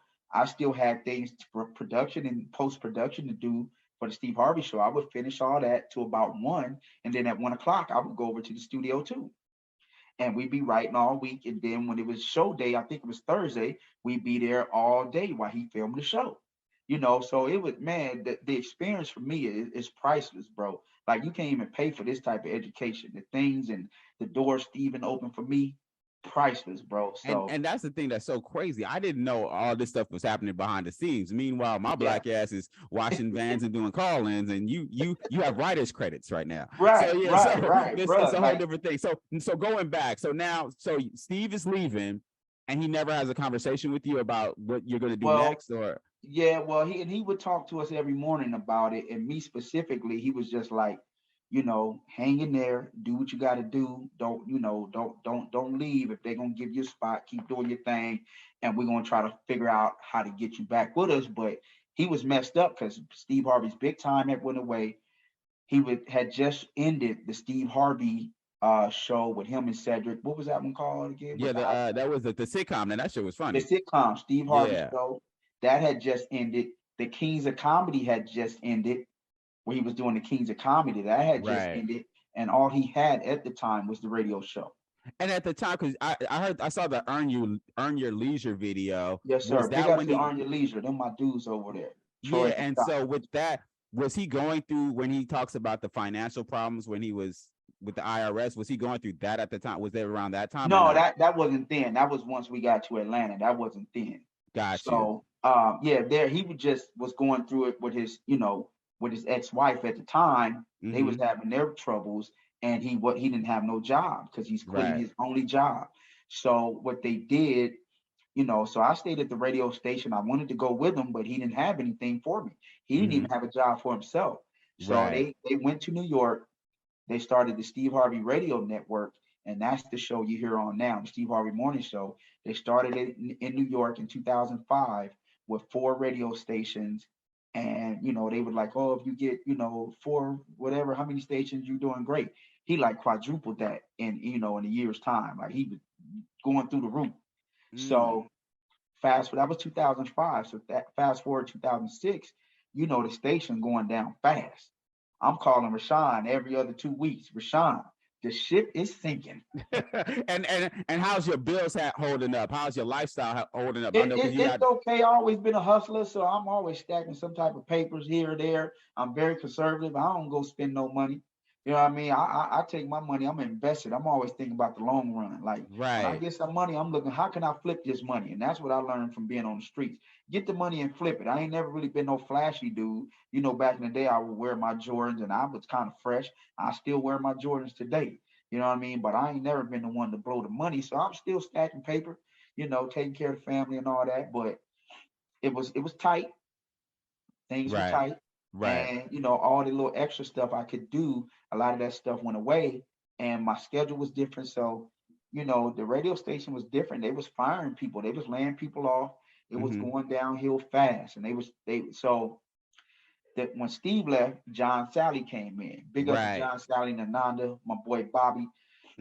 John Sally came in, who's super cool, down to earth. I love and respect that dude. Ananda Lewis too. So they came in the John Sally block party, and then I was able to join their team and run the board for John. Now, you mentioned about that hate a little earlier. This is where the hate came in. Okay. We had a producer who was the first Steve Harvey producer by the name of Hollywood. Got you. Remember Hollywood? Little tall, skinny guy. Yeah, he out here in Atlanta right now. I'd have swung on. Yeah, he out here. So he was hating on me because he wanted to run the board for John, but I'm running the board. So if he wanted to run the board, all he had to do was ask, but he didn't do that. He tried to go around and do all this little slick stuff to get me off the board, and was putting me in the mix with John at first, and then with Sue.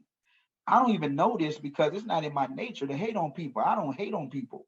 I wouldn't do that to somebody, a young black brother trying to get it. I wouldn't even do that. If anything, Right. I'm gonna lift you up. Now, if you look at my track record, look at my history, you got 50 people say, yeah, Cat looked out for me, or Cat did this for me. Oh Yeah, yeah, real Cat did talk. that for me. Real He talk. didn't do that, bro. Like he was trying to get me fired, and then when I kind of realized what he was doing and that Sue was rocking with him, I was like, oh, let me fall back. You know what I'm saying? Let me fall back and chill because I see what this is. Let me just tighten up and make sure I'm tight, dotting all the I's, crossing all the T's. So, like Steve said, don't give them a pin to stick you with. So I just made sure I stayed on my P's and Q's. And then John Sally saw what was really going on and was like, hold up. And John did what he did, and we was good from there. But he put me in Wait, the so mix so with time John. out. So how did John find out that there was some hate? Because Sue already had a vendetta against you, Yeah, and then absolutely. now you So have Hollywood and hating, for the hating too. how to swing on him, So hating. and you didn't knock him out. You kept your composure, Yeah, yeah, I and wanted to. and So so tell me about the story because you talked to me about this off the air. How yeah. you and John Sally happened to be at the same place at the same time, and how did that Yeah, happen? so what happened was, like he had John kind of like now John didn't know me. He gave me an opportunity. So if Hollywood, the producer, is telling him, "Oh, this dude ain't the dude. He ain't the right guy. He didn't do X, Y, Z. He don't do this, that, and the other." John don't know. So, but Sally being the cool dude that he is, he gave me an opportunity. We just happened to be in Miami on the same weekend. I think it might have been Labor Day. I'm down there in Miami. He was in Miami, and he called me like on a Friday, like, "Cat Dog, need to holler at you." Like, man, look, this is what's going on. He basically told me like, if I don't straighten up, it is what it is. And he was cool about it, and I was like, nah, Sal, that's not it. That's not what happened, man. Hollywood on some pussy shit, like that ain't it. He was Mm-hmm. like, where you at? I'm like, I'm in Miami. He was like, oh, word, I'm in Miami too. Pull up on me. I'm like, word, where you at? He was like 10 minutes from me. I'm like, cool. I walk over there, me and my partner. I'm like, just chill for a minute. Let me go talk with Sal. We sit in the restaurant, and I just broke it down to him. I'm like, Sal, no, that's not what's going on. Look, this dude is so he wouldn't. There were certain things in the post production that needed to be done. He wouldn't say anything to it about it until the next day. As I'm running the board, he come in there in the morning like, oh, this needs to be done. That needs to be done. This needs to be done. I'm like, ah. So I got to go do the post production. But that was just a move for him to be able to run the board. He wanted to run the board and talk on the mic. I wasn't talking on the mic. I'm just running the board. None of that mean nothing to me. I'm doing my thing. I'm happy to be in there. So I Right. would have to leave to go do the post production. Then he jump on the board, talking, playing music loud, all that, and then I'll come back maybe an hour and a half later, and then I'm back on. And so I'm like, man, this dude crazy. So I told John, like, nah, John, this is what's happening. He just want to run the board. I have figured it out. He want to run the board. Peep him out. Every time I'm on the board, he keep jumping over there. Oh, let me try this. Let me try that. And doing things while I'm running the board. And like he would try to turn the music up, and he would turn up the volume, but it'd be on my headphones. And I take the headphones off. Right. I'm Some like, some passive aggressive fuck shit. Mm-hmm. bruh. So Mm-hmm. the last time he did that, I'm like, listen, bruh. I said, don't you ever do that again. I said, if you want to do anything on this board, you tell me and I'll do it. But you don't come over here and run the board when I'm running the board. When I'm running the board, I'm running the board. If you want anything done, just let me know and I'll do it. So that right there stopped that. And then John seen what was going on. Eventually, just told him, bro, don't even come to the studio no more. Like, he was Hollywood was going through his own things or whatever, and just like, yeah, don't even come in the studio no more. And so So they me and just John's still cool to this day. Like the show wasn't successful, but I don't think it's John's fault. I don't think they gave him all the tools he needed. Plus, the radio station at that time was in turmoil. yeah, it was horrible because at the time I was at Wild 96.1 in the IE, and I was getting phone calls from folks like, yeah, B.Woods, you want to be a part of the morning show for John London. And I was just like, and that was always my dream to be on the beat because I was never on the Yeah. air at the beat. For And John then Sally or John London? I mean Yeah, John yeah, yeah, Sally, yeah, yeah. yeah, John Sally. And then that was at around the same time they're going to launch K Day. So I was like, let me just see Yeah, what this K Day's talking about, and then yeah. end up going there. So Yeah. now Well, I John is tried to get the K Day, bro. After John left, John stayed a year. I tried to get the K Day. I hit up my boy Chris Los. What up, Chris Los? To try to get out to the I was just trying to go somewhere. Mm-hmm. Power 106. I'm hollering at E-Man and all, and the Beat and Power had, they was always kind of Right. rivals. But I need a job, bro, because the station going down. I wasn't able to get one, but that's God's plan because then Steve called. Mm. Rashawn called, was like, "Oh, you ready? You ready?" They were in New York, so they had 4 stations. New York, I think Detroit, a couple more. They had only four cities. They was like, "You ready?" I'm like, yeah, because the ship is sinking fast. And he was like, "Okay, we're gonna fly you to New York. Come out, see if you like it." Yada yada yada. I'm like, "Well, I want to do it, but can I do it from LA?" They were like, "Nah, we need you here in New York." So I'm like, "Oh, damn." And this ship's sinking fast. It more like so. I fly to New York in October. Stay, see how they run the show and all that. They had somebody running the board already. So I'm like, "Oh, okay, cool. I'm gonna just do the post production." And that's what I learned once I came in to do the syndicated stuff with Steve. I learned how to edit and all of that. So you should always be picking up some type of skills because you never know how that's going to carry you. I still use that. That's what I'm doing to this day. I'm the production director of Steve Harvey Morning Show. I do all the editing for the show. So learning those skills, helped me to get to where I am now because I was on air and I was doing other things. If I had not learned that, I probably wouldn't have longevity in radio. You know what I mean? So Mm-hmm. they brought me out there. You're gonna do the production. Okay, cool. So I come back home. I'm like, okay, I need about a month. They were like, nope, you got 2 weeks. I'm like, damn. Damn. So yeah, so I had to bounce from LA, man, and I went to New York. But the crazy thing, look how God worked, because I wanted to run the board, and my man Clay Boogie, Clay out there in New York, WBLS is my dog. He always looked out for me, man. Love that dude. But the first week I was there, they were doing a live remote in Detroit. Mm-hmm. And a live remote is basically the radio station will go to whatever venue that is and broadcast live in front of people. People can come see you, whatever. They were doing something like a Home Depot or something. This the first week I'm there. I started on Monday. This is Friday, doing a live remote, and Steve cursed on the air. The show is 10 o'clock. The show is going off. The jingle is playing, the music that's playing that's about to go to commercial, and you hear Steve say, "Oh shit." And I'm like, "Oh, I'm in the bathroom at this WBLS in New York. I ain't never been to New York in my life." So Right. they brought me out there. I'm West Coast all the way. I Yeah. got to New York. I'm like, What's going on? I'm calling home like, "You need to see this, bro.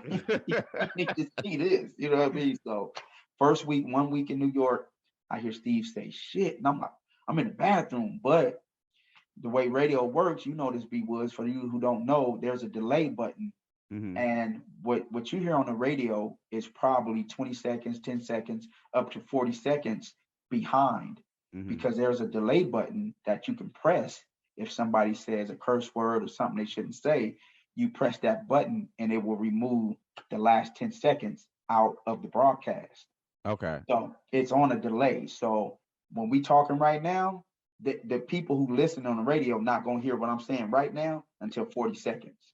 Copy You know that. what I mean? So if I was to cuss, you can hit that button and they will never hear the cut. They might hear a little, that sounded weird because my words may jump because it's cutting a piece out. Right. But when I'm in the bathroom, the broadcast that I'm hearing is the broadcast that's on the air, which means it went out over the air. Damn. And you're If I had responsible for heard the this? production, yeah, I could have ran in there and told my guy. So I ran in there. I'm like, "Steve Curse." He was like, "Oh, he didn't hear it." And I'm like, "Oh shit." So it was a shit storm. So they called me up like, "We need you to run the board." First week, like, "We need you to run the board." I'm like, damn. So my man Clay Berry, shout out Clay Berry, that's my dog. So they started training me for the board again. And that's when Wendy Williams was at WBLS. Wendy Williams and Charlemagne. Shout out to Charlemagne, my business partner right now, Black Effect Podcast, 85 South. So Hey. yeah, so Charlemagne was there with Wendy, not the Charlemagne that we know today, but it was the Charlemagne, he would be going at people back then. But Right. yeah, so they were there and they had a guy who was running their board named Goose. Shout out to my guy Goose. Goose came to train me to run this board because you go to different radio stations, sometimes they'll have a different board, a different operating system. Everything's computerized now, but they may have a different program that they're running their radio show on, and you got to learn that. You Right. know, the delete system at the beat was the shit back in the day. But Mm. I've seen so many different ones now. The one now is what's it called now? I forget which one we use over there at iHeart, but that one's super dope. You know, Yeah. it could run by itself. But he trained me, Goose trained me on the board. Same thing with Scorpio. It was 2 weeks. Goose, I need one more. Come on, He bro. got you right. Yeah, I need one more week, Goose. He was the same as Scorpio. This killing me, cat dog, because he still had to go and do the afternoon show with Wendy. But now he's coming in at 6, staying at 2, and doing, so Goose got me right. I learned the board, and it was syndicated too. So, but it was all manual, so it was pretty tough. But I got it down, learned it. Like I used to, I stayed with Rashawn for a little while, found my own place in Brooklyn. Uh, Ended up taking the train to Brooklyn every day. I moved to Bed-Stuy. I be gravitating to them hoods, man. So I moved to Yeah, Bed-Stuy. you talking the East Coast talking, we from LA, so so I'm guessing best sides like Yeah, Hawthorne or come some on, shit. man. It's Hey, like it's like Hawthorne, right? Yeah. my boy, shout out to my boy Chad out there, Deep Voice Chad. Took me to Bed-Stuy, to Brooklyn, the Brook, and then I found a place in super dope. So I would ride the train every morning on the way to work, scared as hell because I didn't have that board down. Even after Goose left, I was scared for about 5 months. You know what I mean? Because I was my making mistakes. nigga lived in the hood but was scared of the board. That's Scared of the hilarious. board, bro. Scared of the board. That's just like black folks. You know what I'm saying? We live in some crazy neighborhood, but we our most terrible moments is when we get to the job shit. That's Yeah, hilarious. bro. Big fact. Big fact. So I would ride that train scared. And then once I had figured it out, I had to tell myself, no, you got it, because I wasn't making mistakes anymore.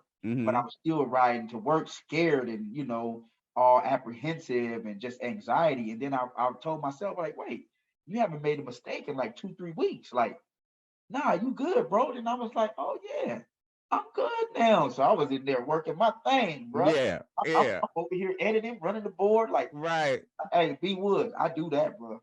Run that Yo, board and edit, I do that, bro. Like, and ain't too many better than me at that, bro. I'm multitasking. I run the board and edit and play it. Man, I'm a and that's dog. the thing that's so dope because I would hear, and for you doing production and just in any show, you don't really hear like the host give the production person a shout out on the air, and they would talk about you a lot on the air for in Yeah, syndicated show for Steve, yeah. and Hey, that that's just that family. and that goes to show like not only your work ethic but like the energy that you given, that's different. You don't see that a lot. I appreciate it, bro. But that's that family vibe. And Steve now know I'm gonna show up. I'm gonna give him 110%. I ain't gonna let nothing crazy go out over the air. Remember in LA, Steve was saying crazy stuff. You don't Mm-hmm. hear crazy stuff no more, because if he say something crazy, I'll make sure don't nobody hear it. You know Right. what I mean? So I gotta protect him and his brand from himself sometimes. But that's my guy. We got a family vibe over there, and I'm proud to be a part of what they built over there, and have longevity with Steve and what he's doing. So yeah, bro. And the thing is too, and so now you're 20 years. Steve moves to Atlanta, and Yeah. so So Steve's we in New York, and Steve was living in the high rise, all that, but it's New York, it's the concrete jungle, so he didn't like that. Steve was like, I'm a country boy, like I want to be where I need some trees. I like to sit out and fish. I like to smoke my cigars. I don't have no trees here. I can't walk around. Ain't no country. Like I need to get somewhere else. So we were going to move to Houston. But Atlanta, like, and I love Houston too. I've been there recently. Houston popping, but mm, at the time Atlanta's that city. Atlanta, one of them cities too. So we ended up moving to Atlanta, and it's been all Gucci since we got here. Like they built the studio. We had our own studio, and that's when we moved from radio facilities to Steve now building their own studio where they can be self-sufficient and self-contained and need nobody for nothing. So I was running that studio. Once we moved down here, it wasn't even finished. Finished the studio, and we've been rocking ever since. Like Atlanta's been good to me, bro. You know what I and mean? So no, I'm knowing, and some of the stuff you told me off the air is just like it's amazing. What's some of the best advice that Steve has ever given you? Just somebody, obviously he's Steve Harvey, but he's a successful black man. He's doing his thing. For you, what was some of the things that he told you that you took with you and that you can share? It's been so many things. Like Steve be talking every day, bro. Steve talk every day, and I mean things a little different now because with the pandemic, people working from home and all of that. Like we don't actually come into the studio anymore. But for years, we in the studio every day, all of us in there every day, and I have so many moments and opportunity and access to talk to Steve. You got to take advantage of that. And somebody with his stature and how smart he is, all the experience he got, so, if he be sitting there chilling, sometimes I let him chill. But then sometimes I ask him a question. Don't matter what question it is, just get him talking. Because when he's talking, it's gems in there. So I'll just ask him anything. Big dog, how did you, when you did? And he just start talking. People that got that knowledge, they love to share it with somebody, especially if it's somebody willing to listen and learn from what you're telling them. So I would just get him talking. He would talk, and I'd be, taking notes, mental notes. And I live by the success, the principle of success that he's taught me. But if I got to name one thing, the biggest thing he's done for me is get me back with my relationship with God. Mm. There was a point where I was like, oh man, this fake, and I don't trust the Bible. The white people wrote it, and I be on my black shit. And the white people wrote it, Right. and and then they use it to control the slaves and yada yada yada. Took out all the stuff they didn't want us to read, and it ain't real. And I was at one point I was lost like that, and things weren't good in my life. Being in Atlanta, we in Atlanta, so this maybe about 2009, 2010, and me and Steve's having this conversation, just us in the studio, Mm-hmm. and he told me, yeah, like and I'm like, big dog, I call Steve the general. I salute the general. Like, they killing people over their religion. Like, that's not right. How can that be right? If you're supposed to be so religious, thou shalt not kill. You kill people for not believing in the same thing you believe in because they believe in a little different. You gonna kill them? So I wasn't feeling it, bro. And he was like, yeah, he's like, cat dog, I'm not saying you wrong. You're not wrong. He said, but the only thing that matters is your relationship with God. And I'm like, what? He said, the only thing that matters is your relationship with God. Build your relationship with God. It don't matter what's going on around you or what they're doing or what they believe in. It's all about, like Kevin Nash was saying, it's about relation. It ain't about religion. It's about relationship. So once he said that, bro, everything changed for me. Like everything changed, bro. Like I went from here to here.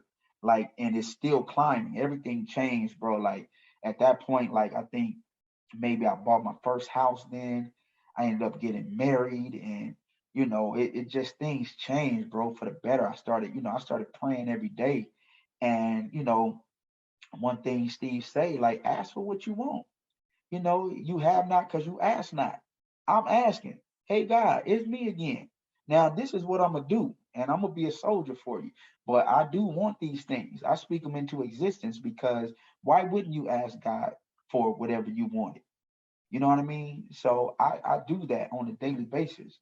And that's been the biggest advice Steve is getting me back on my relationship with God. And it's made all the difference, changed my life again. And clearly because you're on a different level, and your trajectory is insane. And Yeah. so that, and it kind of transitions to the next thing, because you've been in prayer, you've learned, you've gotten all these tools, and now you're a part of something that is the next level of comedy. And we got to Mm. dive into it, the 85 South show with Woo! Yes, DC sir. Young Fly, and Yes, this is sir. comedy history. How did the 85 South situation start? What's your role in it? Just walk me through that whole situation. Okay, for those who don't know, 85 South Show is a comedy show. 85 South Media is the company. And the way that started is my partners, Chad Oubre, that's my road dog. That's like my brother right there. Joe Newman, my other road dog, like my bro. Carlos Miller. I didn't know Carlos, but him and Chad been knowing each other since they've been about 18. So the members of 85 South is Chico Bean, DC Young Fly, Carlos Miller, and then the people behind the scenes.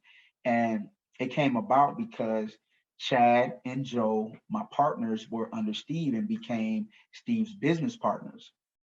I'm sorry, not business partner. His film crew, his film and Mm. editing crew. They would follow Steve around. His content creators. They would film Steve. They would edit the content. They would put it out. They hustling, bro. These young cats hungry and they hustle.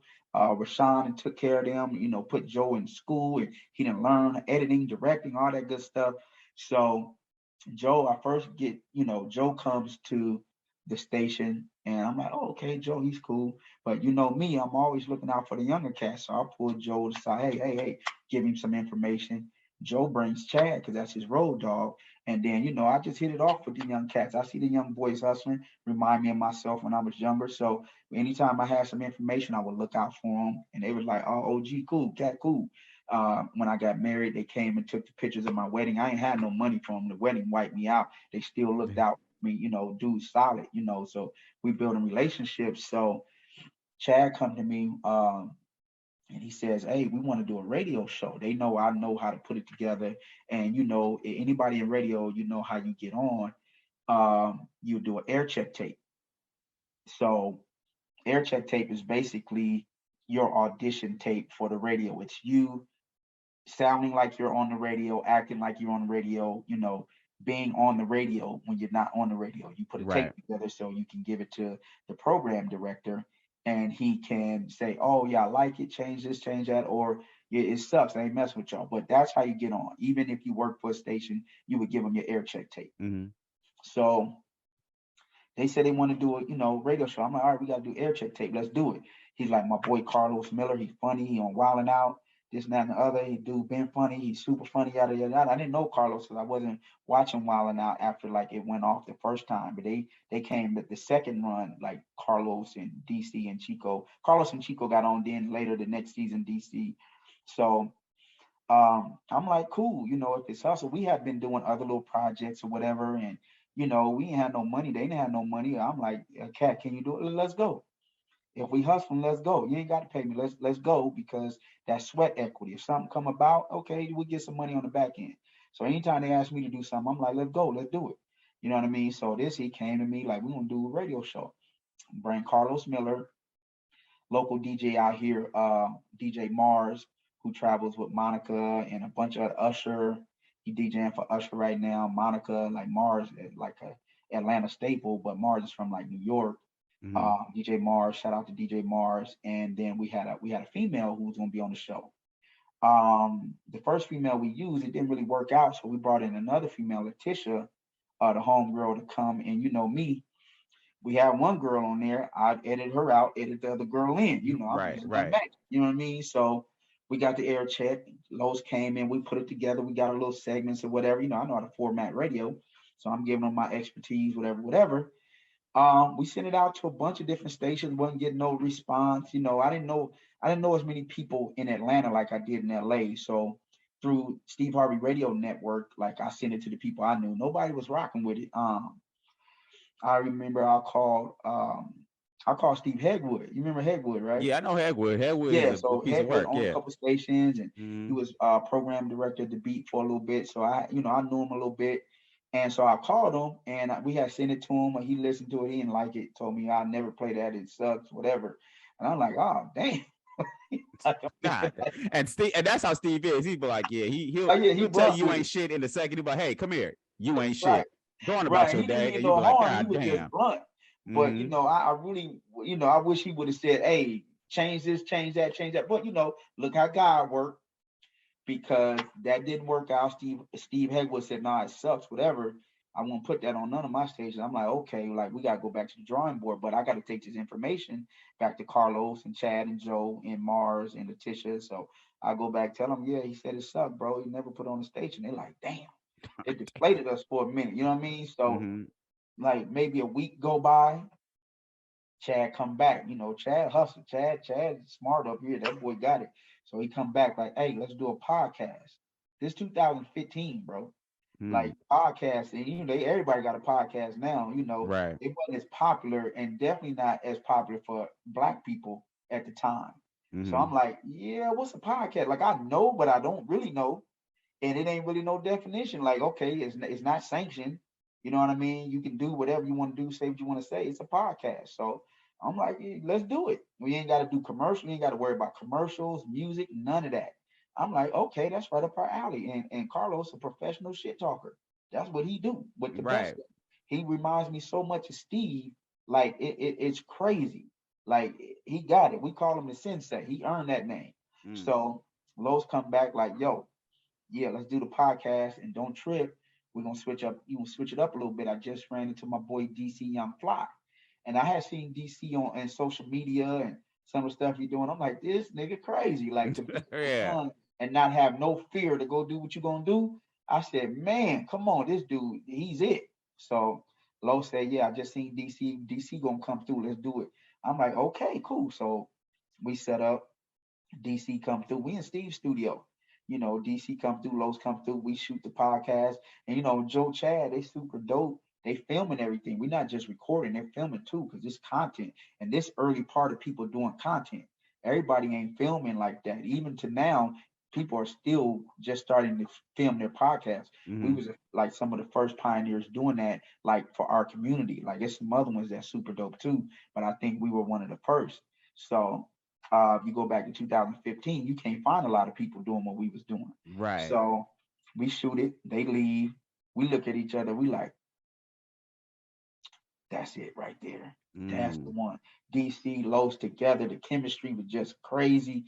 Everything was just, they were bouncing off each other and laughing and talking shit. It was super dope. So we was like, yeah, let's keep going. So that was it. Okay, we named it 85 South Show. So we started filming, and we put out our first show like 2015 for Christmas. And then, Chico was their boy too. So Chico, it was like a bit. Chico would call up when we first started and be like, where you niggas at? I'm coming on the podcast. We're gonna start 85 North. Fuck you niggas. You niggas ain't had me in there. Right, Y'all. right, So right. Chico would call and be talking shit. And then eventually he was coming on the podcast too. And Clayton English, a lot of people back then, Fat and Paid and B Simone, a lot of these And people and that's kind where of where blowing were up now. where were you guys uploading it? Was it on YouTube or was it on Spot? Like what Well, we format were was it on? putting it on Apple Podcast, and we was putting it on YouTube. So if you go back to YouTube, our first show, 2015, like right for Christmas, but we was dropping like three in a week. The next week dropped another one, and then drop another. We was just dropping them because we was just filming all the time. So we was like, let's drop them. So we was dropping them, and on YouTube and on Apple Podcasts. And then going into 2016, we was doing more of the same. Clayton would come around more, Chico would come around more. And then we did like our first live show where we had DC, Carlos, Chico, and Clayton. And we had one of our homegirls, Brady. Brady And was on so, there too. and just to kind of go back, so like so when you're dropping, so this is a new format, Yeah. and you're putting out content on these platforms that people are semi kind of using. What's the response like in the comments, and how do you know it's working? Well, it people was like, wow, what is this? And they was like really rocking with it. So we like, oh damn, it's becoming a thing. You know what I mean? Like, oh, they rocking with it, especially around Atlanta. Then we was having people call in, like we had like one of our first shows, we had Lil Rel call in, because we in Steve's studio. So Lil Rel called in to be a guest on the show, and he was talking about the movie Get Out. We didn't know what it was until later. Like, oh, that's what he was talking about. We had Dion Cole call in. Mm. You know what I mean? So we was having some people. Los was just, we ain't had no talent booker. Los was just going through his network of comedian partners that he had and people he knew, DC, Chico, and Clayton. So we was basically just us in our little circle of people that was around us would be on the podcast. Nephew Tommy came through, and it's so crazy. Tommy came through the day Tommy came through is the day Prince died, and No we in there shit. recording the podcast, and up on the TV, Prince died. So if you see that Mm. episode, they're like, "Wait, hold up, Prince died! Look!" It's just crazy, bro. So it started growing. We started getting a positive response. So we said, "Okay, let's do a live show." And this may be 2017 or late 16. Let's do a live show. So we did the live show on a Wednesday, and it was raining at this small little dive bar, maybe hold 200 people, and it sold out. And we was like, wow, like they really came to see us. We didn't know how to. We wasn't doing no advertising, then only on Instagram. Maybe on the show on YouTube, we'll say, hey, we're doing a show. So it sold out, and they acted the damn fool, and they did all improv, and they just clowned. And we was like, wow, but we had like a 9-piece band up there. We set it up, and we've been doing that the same ever since. So Then we started doing more shows. We tried to do one on Valentine's Day, but we were still kind of we picked another little club restaurant. It was terrible. The sound system was terrible. We like, okay, we ain't never doing that again. We only gonna go to comedy clubs. So we call them around, call them around. I finally get one person that said, yes, you can do it. I called the Improv in West Palm Beach, Florida. And the young lady, Mel, what up, Mel? Mel knew, she knew of the guys because they've been doing this, so she knew of them. She was like, "Yeah, I love those guys," but they didn't know what 85 South was. So for the first 2 years, we spent that explaining to people. Well, it's not really. I mean, yes, it's a comedy show, but they're not gonna come out and do sets. It's a live podcast. We trying to explain this. They wasn't Right. getting it. Now, what is it? What are they gonna do? And once they seen it, they'd be like, "Oh, we got to get you guys back." So they would go. We would go down there. We all independent. So we put everything together ourselves. We booking shows ourselves. We go rent the cars ourselves. We driving to Florida. We driving to Mississippi. We driving to Alabama. We driving to all these places. It was just us and the first version of Bando, which is my boy Jon, his brother Craig, who was the cameraman, then me, Joe, Chad, Carlos, and DC and Chico. Damn. We'd all be in the Airbnb, bro. You know what I'm saying? That's we, insane. we was all in the Airbnb, but it was just building that camaraderie. You know what I mean? And in the Airbnb, Jon, who was the band leader, he would pull out his guitar, and them niggas would just sit for hours, Hmm. talking shit, making songs, whatever. And it just built up who they are now as a unit for 85 South because they've been doing this. They gonna do this whether it's a camera on them or not. Right. Put the camera on them. You know what I mean? So people get to see the stuff they do, and it just started growing. It started taking off, and then my partners Chad and Joe ended up leaving Steve Harvey Radio Network, and so we couldn't use the studio no more. I was still there. I'm still there, but it was like, oh, we can't use the studio. So I'm like, damn. So we had to find a place to go real quick. We found, if you're familiar with that clothing line, God is Dope. Mm-mm. They make T-shirts based out of Atlanta. It's super Okay. dope T-shirts. We went and we filmed a show there. So from there, we had to find a place, and then we got to the places we call the trap now. And but it was a blessing in disguise, like the silver lining in getting kicked out of that studio is now when we're doing the show, they were able to smoke. So now when they was able to smoke, it got realer. And Mm. niggas is like, oh, bruh, they smoking and Right. everything. And it Right. started to going faster. So it started to blow up quicker once we got out of Steve's studio. And that's crazy. So, from there, I mean, fast forward to today, we bought a building like last year. We got our own studio now, 7,500 square foot, Channel 85 Studios. That's about to open before Christmas, probably by Thanksgiving. We about to open our own Congratulations. studio, bro. Thank you, bro. So yeah, like God is good. We keep God first and we keep hustling, bro. And it's just incredible because you guys are, and I know them days too, because a lot of radio people, we did the same thing in terms of not just like with the podcast trying to use the time in these little studios to make something happen, and Yes, you sir. made something happen to where now you guys are selling out stadiums, changing the face of comedy. And so what's that been like to be a part of that, and how's the response been with like traditional stand-up comics seeing you guys really do like the improv? Is it hating Yeah. from stand-ups, or is it all love, and what's that been like? Well, I think initially, um, some of the older comedians, because it's like anything else. Like, just for example, if you look at the NBA, some of them cats, like in the 70s and the 80s, they played the NBA, but they had jobs. You had a job on the off season. Look at the NBA now. Steph Curry making what, 50 million a year? Mm-hmm. You know what I mean? So it is different now. The money's different. The NBA is global, so it's different. Now with comedians, back in the, I don't know how they feel now, but when we was first getting started, some of them was feeling some kind of way because DC and DC was one of the cats that started like on social media, roasting people on Instagram or whatever through Vine, then Instagram. Some of the older comedians didn't like that. Some of the comedians were getting shine, blowing up on social media. So they was taking a little offense. I don't think they never really tripped on DC or Carlos or and DC put his time in on stage. Los Ben put his time in on stage. Chico put his time in, and Clayton. They all put their time in. But there was a little, time where we was hearing things about, oh, social media comics. They ain't no real comics, and some of them are not.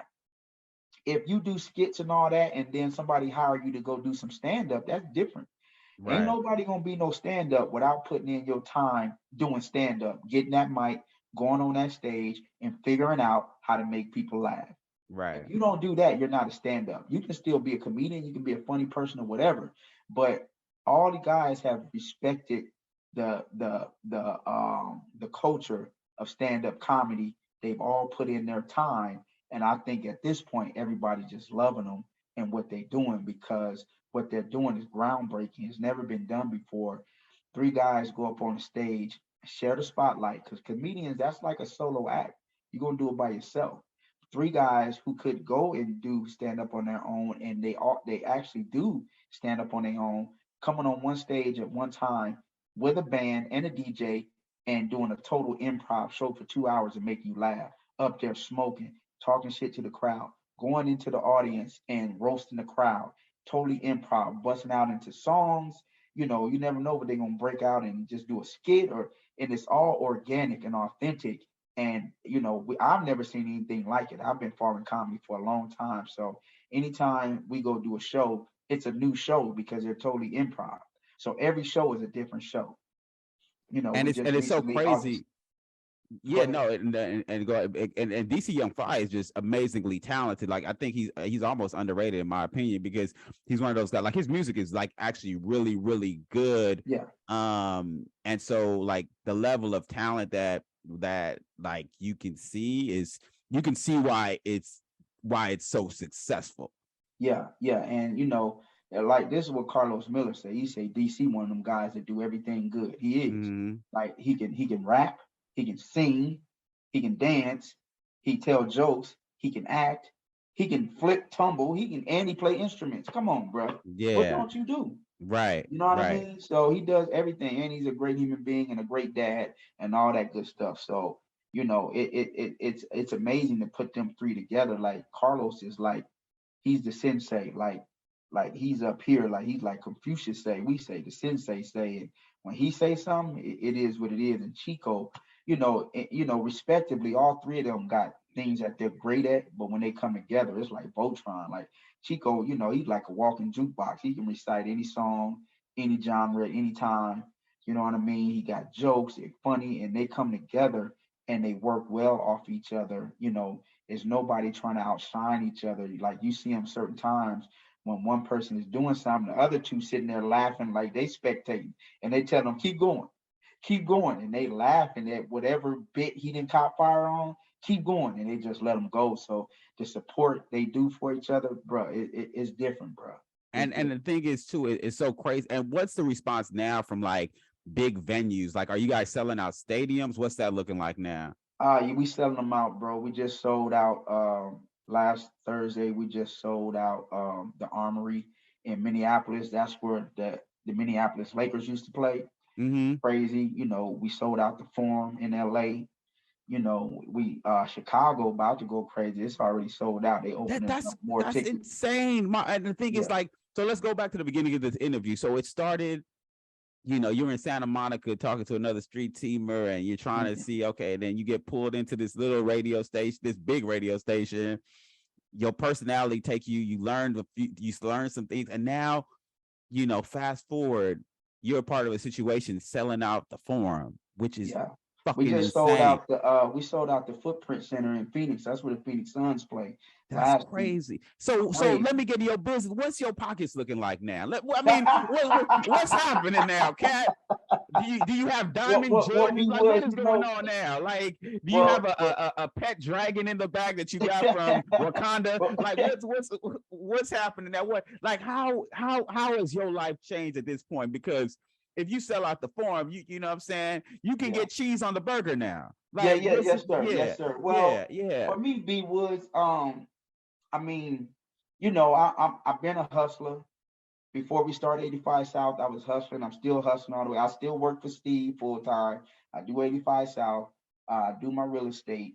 I do my classic cars.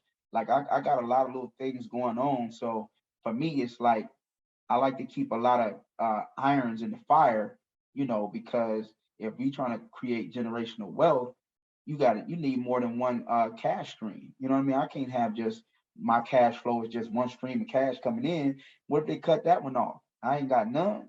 So I've always been, even when I was at the beat, I was hustling still. So, I do a bunch of different things. So, but like I said, I ain't flashy or none of that, but I'm building generational wealth for my kids, and when they have kids, their kids, and for forever. I don't ever want my family to struggle again. We always gonna have a leg up. We ain't gonna never look back. But 85 South has changed my life financially and in other ways too. You know what I mean? So, and it's been a arguably blessing, this is, bro. yeah, and arguably, like, in the world of the long term of comedy, this is like the beginning stages. Like, where do you see like 85 South and your trajectory, like, in the next like 5 years? Well, you see, so what Steve did with the Kings of Comedy, legendary, like they took it to another level. You know what I mean? Another level. And then fast forward, I remember, seeing Steve grow and branch off and do other things and just see his growth. I've seen it. I was there when he wrote the book. I seen him in those meetings getting the information to write the book. I seen when the book dropped and how everybody started reacting. I seen when he started Family Feud. I seen when he started the Steve Harvey Talk Show. I seen when he started Little Steve Harvey, Little Big Time. I seen when he started doing Miss Universe and when it went crazy and people try to tear him down and he bounced back. I seen him go from a black celebrity to a global like celebrity. You know what I mean? So then I also seen Kevin Hart come in, go have the meetings with Steve, go talk with Steve, and then I seen Kevin Hart start taking off. If you think about Kevin Hart, who is probably one of the top comedians right now, Dave Chappelle, Kevin Hart, Chris Rock, but Kevin Hart with that financially, he getting it. But Mm-hmm. I've seen him sitting talking with Steve about independence. One thing about 85 South Show, we independently black owned and operated. We operate everything, we independent. We put our own money in and keep it growing that way. Nobody owns us, nobody can tell us what to do. So that makes it easier and harder at the same time. But so I seen Kevin Hart go sit down with Steve all them times when they did Think Like a Man, the movie. And if you look at it, Kevin Hart was not top billing. He was one of the supporting actors in the movie, like the comedic relief. You look at Think Like a Man 2, Kevin Hart is top billing. He was the star of Think Like a Man 2. It was Kevin Hart. And from that moment, he went. Once him and Will Packer hooked up, he went. Shout out to Will Packer. That's my dog. Shout out to Kevin Hart, too.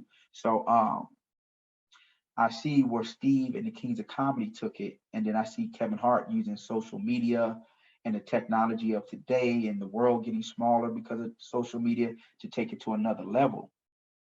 85 South, we're going to take it to the next level. You know what I mean? Where Kevin Hart is, we're going to take it to the level above that. That's Wow. where I see us going. Wow. And it's going there. I mean, it's phenomenal, it's new, it's fresh, it's next level. And Thanks, bro. bro, like you know what I'm saying, you're a visionary, you're an icon, you a legend. I Appreciate had it. to have you up on here to give you your flowers, and I appreciate it. this is just the beginning. And it's just like, and you my nigga, like, at the end of the day, like, you my guy. Absolutely. So it's just like, and it's so dope because it's just like, it's so many people where there's so many realms of like inspiration, and so it's a different when when you listen to like the Tony Robbins and the Hmm. cliche stuff, but when Yes, you see sir. one of your folks, what I'm Yeah. saying, from the Yeah. dirt, and then Yeah. they come up and they out here they winning, Bruh. they winning, Hey. it's different, Hey. it's Yeah. different, my like real, like. And that's why I'm just like, yo, I had to get you up on here because they ain't gonna believe it. They ain't gonna Yeah. believe it. Yeah. Like, this is real shit. Like, this is Yeah. like my, what I'm saying? Niggas out here taking the bus and hustling and going to the Fox Hills Mall clowning, and now you selling out like like for real, for like, it's crazy. It's Yeah. crazy. I appreciate it, bro. I appreciate it. I feel blessed. Like I said, we keep God first. The faith is there. We praying every day and letting God guide our steps. and then we're gonna put in that work. You know what I mean? It's what are you made of? Where your morals at? Where your manhood at? You know what I mean? It's a loyalty thing. Each person got the other person's back. And we all have separate goals, but the same goal at the same time to take this further than anybody could ever see. So then the individual goals can play, but we know us staying together, the strength in us being together and moving this as a unit. We know how strong and powerful that is. So that's what we're trying to do. Yeah, you doing it. You doing it in an amazing way, and just blessings and continue blessings. And man, I appreciate you taking the time to do this interview. This has Oh, been B.Woods, you already phenomenal. know, bro. You know how I do. Come on now. We've Yeah, been folks for a yeah, long time. yeah. Like I And was telling you, you don't even remember when we was at the Orange County Fair. Yeah, man, I'm so mad at you, B.Woods. You don't remember that time, bro. That's one of my fondest memories, bro. You keep on telling me about it too, but you can go ahead and tell that story. Go ahead. Hey, well, I'm gonna tell it real quick because we used to go out to the Orange County Fair, the OC Fair, for the radio station, but it would be Power out there, it would be Mega and whatever other radio station. It was always competition because Right. the beat was always the top dog with the street team. We always run the streets. We always get out there and clown everybody else, and our street team people would show out and All clown day. everybody else. So we out there and we had this little rivalry going on with Power and with Mega, and we just happened. Me and you went out there that day, and we just happened to be Right. right across from Mega, and they wasn't even really in it. It was us and Power beef, and I don't even know how they got to Right. say anything, but they try to clown us, man. And you put on that song, Mama Said Knock You Out. And bro, you went in on what Mama Said Knock You Out, man. I was almost peeing on myself, bro. You shut them down. You shut everything down, bro. And that day, bro, I'm like, B.Woods is a fool. You graduated today. My book, I said, okay, B.Woods, you up here with the big dogs now, bro. You had the And he clown. was You on had the the Mama Said Knock You Out. And bro, oh my God, bro. I think about that now. I still laugh, bro. You don't even remember that, Woods, but it's crazy because all the stuff we've done and all the memories. Like I may have some memories that you don't remember. You may have some I don't remember. But that time period was so golden and so beautiful for us.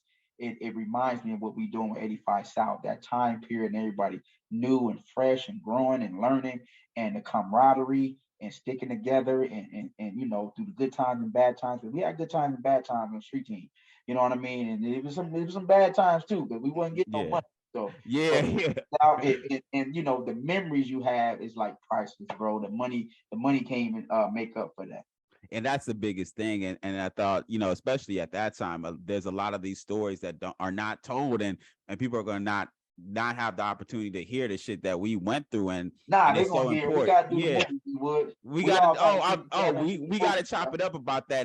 And that's so important because it's, to me, I see it as people won't believe what really happened, how it influenced LA and getting pieces. And that's the reason why I'm doing this podcast, because I want to have all this stuff documented so that we can really, when we tell the thing the right way, we got those receipts on deck. Absolutely, bro. So big ups to you, B.Woods. Keep doing indeed. your thing, bro. I see what you're doing.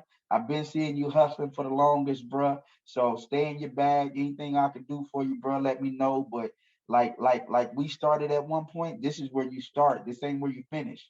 You know what I mean? And sometimes it's hard to see up the road where you're going and what you want to do. But when you have that vision, this is where you start, but you end up, on top of the mountain. So keep going, bro. Keep working, keep climbing. I've been seeing you. I rock with you, and it's all love, it's all respect, bro. And I appreciate that. It means a lot, and I don't say that in a cliche way. Like, I mean, that shit means a lot. Like, it's real. And you told me stuff off the air that really resonates and it's hitting me. And, I'm using them jewels to really take it to the next level. And I appreciate everything you've done for me. Not even now, but way back in the day when I was dressing like Wanye from Motown Philly and Boyz II Men. And you told me, nigga, change. Yes, don't wear that to the station no more.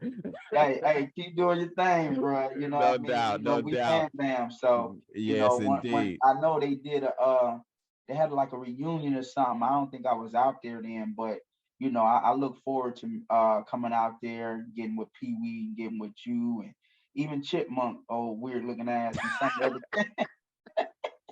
Bro, I gave Chipmunk the opportunity, bro. He fumbled the bag, bro. So look, last story was when they brought me in. When I said, they fired Pee Wee, they took me into the big studio. They asked me, Rashawn came to me, who can we get to go out? I mean, before they fired Pee Wee, when they were taking me off the street to put me in to do the local stuff, they said, who can we get? I said, get Chipmunk. He ready. Right. Because Chip got a big personality. He's silly as hell. You know what I mean? I'm like, get Chipmunk. He ready. So the first day he started, they sent him out like on a wild goose chase, and he was so nervous. He kept calling me, but Steve was just messing with him. So he finally got there, and he finally did the call. And we was teasing. I'm like, Chip, man, they looking for you. Where you at? Oh, I'm lost. I'm trying to get this. So he was nervous as hell. So after he did the call, then I'm like, bro, I called him back. I'm like, Steve, want to talk to you, bro. He was like, oh shit. I'm like, yeah, bro, Steve want to talk to you. So he get on the phone. Steve like, hello. Chip was like, hello. Steve said, welcome to the morning show, bitch, and hung up.